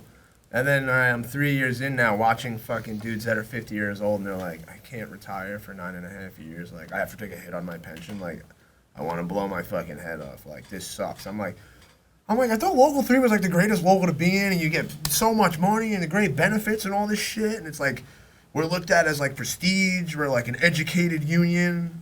everyone's like, yeah, but like, become a slave. Like, nope, I am not. I was like, I can't do the slave thing. Yeah. Like, I don't care. It took me 10 years, God knows how many fucking schools, how many fucking different jobs I've had. But I'm 30 now, I'm about to be 31. I was just like, You're happy. I was like, yeah, That's what I was just gonna say. The I was just underlying statement in both is like create your own happiness. not- Yeah, Go pretty out there much. and fucking find it. Yeah. you know? like what? I'm supposed to put myself on autopilot for another 30 years until I'm 60, and then life is like, oh, rainbows and everything. Yeah, I don't Whee! understand that. The whole like wait till you're like really old, you can't really do much to like do things. No, like, I don't get that part really. Like I get it kind of, but like I really don't at the same time. It's because it's a safe bet. I mean, It's just like a there's- safe bet, There's but- risk in what you guys are doing. yeah, and yeah. That's There's what I'm saying. Like, I know there's risk in because like he like actually like has trades and like I don't have like I mean I can work on cars a little but I didn't go to school for that. It's just like normal shit you can like learn in your driveway. Like I don't have any like real like I guess like trades like actual paperwork like he does or anything. Like I went to college for a semester and a half and once midterms came around for the second semester I just never went to midterms because I just didn't want to go to school. Like school just wasn't for me. But yeah I don't know. So that is not the best for what we're doing, I guess, but I'm happy, so I really don't care. So my dad says it all the time, like, what are you gonna do, like, for money, this and that? Like, I'll figure it out. Like, I don't know. But, like, I want to do something with scootering. Like, because I don't think I ever fully answered your question about what I wanted to do. You know what? It's kind of an open-ended question because Yeah. you don't really know the answer to I do. it. Yeah, I and want to be just happy. You have something in mind, but at the same point in time, how are you to predict what's actually to come? Like, Yeah. something completely different. Yeah, because I don't know that if I can, like, 'cause I can totally just, awesome could come along. That you don't know of yet. Yeah, exactly. Or I could like do like I have like I have this one handrail that I have in mind that I may do for this video I have coming up and like if I fall doing that I get like really hurt because it's like a really far drop on one side and like I mean doing that or anything you can go across the street and I get hit by a car and like break my leg and like oh fuck I can't scooter for a long time or you can never scooter again or anything could happen like Yeah. my dad had a heart attack when he was like 48 and he like literally almost died and like well you would have worked this whole life to like never retire and just still been miserable all the time like, I don't want to do that. Yeah. So I advice for anyone who might be watching that's trying to pursue. Yeah, like, just follow your dreams. Like Yeah. I wasn't as like miserable as Paul or like sad as Paul was, but like I definitely wasn't happy like before I moved. Like I wasn't sad, but like I knew this wasn't what I wanted to do. you weren't And- content with where you were. Yeah, at. and I knew like there was more. Like I could do more. Like there was like I wasn't like I just wasn't doing what I was fully capable of doing. Of course, that'll I leave just you want to, alive like, trying to deal with the fact that like you're capable of so much more, but you're Yeah. just settling for where you're and at. like working 40 hours a week like I Yeah. want to like progress like sounds crazy like I want to drop everything just like progress more on my scooter. That's pretty much like what I'm doing now because like I know I can do so much more on my scooter. Like yes I've been scootering for 9 years but for most of those 9 years I've just been like smoking weed and like chilling with my friends and like not really pushing myself. For the last like since like September I've been like really trying to push myself and like do more and like I know I can do more. So like what Paul said, like I want to like try to break my boundaries and just see how far I can like push myself with like doing rails or anything with scootering, just like push myself. Yeah. It's just like Like in life too, like learning things, like and even just like by pushing yourself to the boundaries. Like I was listening to a podcast actually the other day. This dude's just like he's like when you push yourself to that like psychokinesis to where like you're like I don't think I might die when I'm about to do like it opens up. Just like the pathway of like not even like I don't even know how to put it because I'm a fucking doo-doo. But like it just opens up like the endorphins in your brain. It just triggers so much stuff and just like think. I feel like yes, I've smoked so much weed and I've been on autopilot for so long that like I was in all AP classes and was actually smart in high school and like not smoking weed. I was like I need to get that back. Like I could actually like analytically break down things and now it's like. All I got is math. Like I can do math problems. Like I can do a Calc 2 problem, calculus problem, no problem. But like my ADHD and my OCD is just like so bad. It's just like I need to hone in on my brain again. Like I need to literally like trigger like what's that shit in your brain like not the endorphins, the shit that runs through your freaking medulla that like that produces adrenaline. It's just like I want to really open up my freaking brain, like, and I'm not gonna lie, like, I like hallucinogens, and like, in the last like 6 months, like, since I've like left the union, I've like micro tripped a couple times while riding, or just like went on a bike ride, or just like sat in the middle of the woods and just like really like I don't have to worry about things, and it's just like you have to get back to how you were. Like you need to figure out before all the shit started, before basically I left home, after college. Like after that, that's when like shit went really downhill. Cause I was trying to fulfill other people's dreams for me. Yeah. And it's not when everyone's like, oh, Paul's doing the thing again. What's he gonna do this year? That's kind of like the enlightenment, though. Is like, oh shit, I should live for myself. Exactly. I should do my own thing and stop. Literally, yeah. Pleasing everybody else. Like, let me My do own, you. let me put that energy towards myself, Yeah. and like I'll probably be that much happier. My own girlfriend saw it. She's just like, she's like, I had the feeling like you were just gonna leave me one day, and I was just like, I don't want to do that. I was like, but I want you to understand fully how I feel right now, like, and it has not like it's nothing to do with you. Don't take it that way. Like it's just. You need to understand how I want to live my life right now. And, like, she's on board with it. Just as long as I keep my shit together, pay my bills, pay the rent. As long as I can pay my rent on time, that's all she cares about. She's like, I don't give a fuck at this point what you do. She's like, I may not be as happy as you are all the time. She's just like, you can just pay your bills and just on time. I have no problem with whatever you're doing. And, like, that got me even more. Oh, yeah. Like, I'm hyped that, like, I can come home now. And I'm like, babe, look at the camera. Like, look what I did today. And she's like, she may not be like, yeah, whoa, but she's like, she doesn't like, oh, God. Yeah, she's happy for you. You're going to show me the clip? Like, okay. She's like, all right, cool, Yeah, all that's right. sick. Yeah. Or like, look what the boys did today. She's like, oh, cool, That's all right. tight. That sounds like you made it in your own world at Yeah. least, where you don't have to be like paranoid that All like the your time. girl or your parents, whoever else, is like up your ass because you're not doing what they want you to do. Oh, yeah, I was from the parents, I get the, fucking like, you're riding a child's toy. That's And why I then- moved out. And then from my girlfriend, she's just like, you love that thing more than me. And I'm like, different kind of love. And I told you met me on a BMX bike. I was like, the first thing, thank you, Wild Bill. First thing I said to you when you met me and I was riding BMX, bike came before the bitch. Like, you can never make me choose. That's what's awesome about Courtney, my girlfriend. She understands that. She's like, I can never make him choose because I know what he's going to choose. Truth, yeah, she knows. She I'll, knows like, when it's time to ride. I'll It's choose time my to ride. happiness. Like, that's like my, that's my zen. Sorry. My super zen mode. Like, no. What I just want to wrap this up. What if you had to like give some advice? I was just asking the same thing of Joe, right? Yes. I was hoping I didn't fuck that up. I mean, like he said, follow your dream. Don't wait. Like I'm 30 and figuring it out now, but like I feel like I can figure it out now. Like I'm still like I grew up a fat kid, and once I got in shape, I never let it. Like I'm 30, I'm hurting, but like I'm getting better. Like do it now. If you're fucking 22, 21, and you're like feeling how I was feeling how he just don't Do hold, it. Don't wait for someday. Don't hold back. Yeah. You can't hold back. You may fail. Your life literally may become more shit after that. But if you know you tried. Just keep like it's like another one of my favorite like my favorite line is from Rocky. It's not how hard you can hit. It's how hard you can get hit and keep moving forward. So many nights I just cried myself to sleep on my couch because I didn't know what the fuck I was gonna do with myself. Just like fuck like. Oh, like should I do I just like take this knife and stab myself in the face? I don't know. What do I do? And just that one day, I literally just was like, nah. Like, what do you know? Like, you know what you want to do. You literally know what you want to do, and you're just being a bitch and like not doing it. Like, just fucking like, cross the line, man. Just step over the line, and I just did it. It was just like, Step. I was like, wow. It's just like there's no stress in my heart. There's no fucking stress in my brain. It's very nice feeling. It is. It's very like I want to feel euphoric at all times if I could, but I know that's not possible at all times. But like, Just feel happy and good. But don't wait for it. Just go for it. Yeah. go for it. and Like no, like you can't. Don't experience that happiness. Yeah. Like here. I've done 20 to 30 different things in the last 10 years of my life. I regret all of them. I regret every single one of them. I'm happy I know a lot of things. I can build my own fucking house. I regret all of them. If you know what you want to do and it's scaring the shit out of you, that means do it. If it's scaring you, do it. Don't hold back. 100% fucking send that shit. And like that's all I can say. You can't.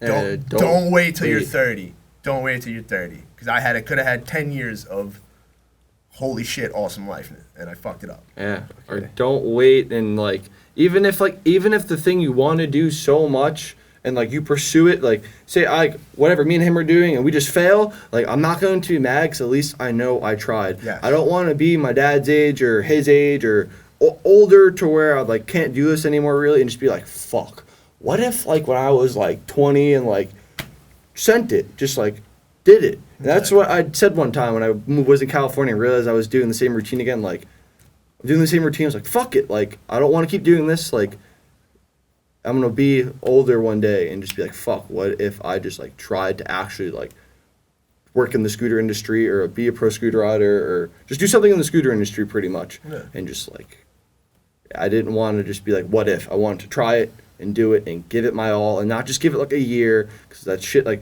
or like a few months, because nothing happens overnight, or these things don't need to happen like within a year. It takes like dedication and pursuing. Like if things don't happen, like things aren't gonna happen overnight. Like whoever like watching, like your favorite YouTube guy didn't get big in a year or like even 2 years. Like probably it's taken like 2, 3, 4 years for them to get to that 1 million subscribers or whatever. Or your favorite person on Instagram that has like fucking like 5 million. Like they didn't get that shit overnight. They've been working like years for that. Like so like. I'm trying to give it my all for like a solid like couple of years and just like see where it brings me. If I fail, I fail, but I tried my all and I'm fucking stoked about it that I tried my all. I had a great time. Just go for it and remember that you're only human. So yeah, if you fail, you fail, but like, at least succeed. You know you gave it your all and you should know like in yourself like I gave it my all. Like fuck yeah, like even though I failed, I feel good about it. Like yeah, I like that. I did me like. And that's it. And you stay, like, most importantly, you're staying true to yourself. Like, you're not caring what other people think. Like I smoke weed, and, like, people look down on me all the time. But, like, I live in California now. It's recreationally illegal. I walk in the dispensary, and there's dudes literally with, like, doctor things around their neck going to buy fucking oil carts. Yeah. Like, literally scootering through the city before me and him are just talking about, like, all right, we're going to go to, like, blah, blah, blah to roll up the joint and smoke. People are like, I'm like, yeah, weed, dude. Like, weed. We're gonna go smoke some weed. Yeah, like. just be true to yourself and don't give a fuck what anybody says. Like I'm not saying go out and smoke weed and do drugs or like anything like that, but just like do you. Like don't care what people think. Like he used to have huge ass fucking gauges and he used to have different colored hair. Well now his fucking earlobes I used are to have chopped no off. freaking hair. But his earlobes used to be like this big and like he didn't give a fuck. Like you know like doesn't give a fuck. After that I was trying to fulfill other people's dreams. Yeah, it just doesn't matter. Or our friend Kong like not gonna lie, like we used to give him shit for being vegan. We used to just think it was weird because he just never ate meat, and like he didn't give a fuck. He was like, "Nah, fuck you guys." Like that probably made him like more into it because we would like kind of even hated all like we kind of hated on him about it, and like our other friend Mike would like give him even more shit about it, and like he was like, "Nah, fuck you guys." And now he's like into the rallies. He goes to all the animal protests. Like that shit's sick. Like he stays true to himself. Like he's about it. Like he does it. And like, now. And it's fucking sick. Like, and now where do we end up at the end of the city sessions? A vegan restaurant. Yeah, all the time. Because the food's banging. Yeah, like it doesn't matter. Just like follow your shit. Doesn't have to be what your friends are doing. Like if you like something, like you don't have to do what your friends are doing. Don't like another thing with the routine. Don't play follow the leader, man. I'm sorry. I'm sorry. Do your own thing. You're your own person. No one's gonna be like, yo, bro, I'll 180 whip down that 10 stair for you. Like, no, you have to do it. Yeah. So it's you. Don't be a follower. You can't follow. Been there, done that. Don't do that. Yeah. Or even like traveling. If you want to travel somewhere, just like go there. Like don't be held back because no one wants to go with you. Like I guarantee if you go there by yourself and you really want to go and you're like whatever about that place, like you will have a fun time. Yeah. I drove cross country by myself and had a great time. Like yes, I stopped at like John Cross's house in Ohio and met up with like Bobby Rivas in Vegas and like I met up with Isaac and some of the dudes in Colorado. But like I still had such a great time like driving by myself and like. Of course. Yeah, if you just want to do it. Like. Just go for it. Yeah, that's all I could say. It's just like, don't hold back. Shit. Send it. I just want you guys to drop your Instagrams before we close out of here, as far as so I can throw them up. With, so mine's Joe Rancho. It's like up on the screen, so it's just like Joe Rancho. All right, cool. So if you want to just like look into the camera, tell people to follow you. Yeah, so you can follow me at Joe Rancho and YouTube, whatever else. Yeah, I have a YouTube video. Since I like got a new camera and sprained my ankle, I just ended up making like. I had like 6 clips or 7 clips I just put into a YouTube video, and my YouTube would be like Joe Zuccaro, so it would be ZUCC, ARO. Mine's nice and easy. My YouTube channel and both my Instagram name, Paulie Woo Woo. That's Paulie IE Woo Woo. So PAULIEWOOWOO. The Woo, Paulie Woo Woo. The woo. Yeah, I literally have one video of my channel. It's my B-sides edit. I was hurting a lot of those clips, but I actually worked my ass off for every one of those clips, not gonna lie. So if anybody wants to hate on it, hate on it. I don't give a fuck. Go subscribe, follow, like, Exactly. whatever. Yeah. You know, show some love and support the scootering community, and I mean just each other. You know, we're all human and we like doing cool shit. So Yeah. look each other up. Anyway, all right, yo, we're out of here, and we'll be back next time for another episode. See you guys soon. Joe Rancho, Paulie Woo Woo, Eric, Snail. Gotta show my guys some love. All right, yo, we're out of here. Hell yeah.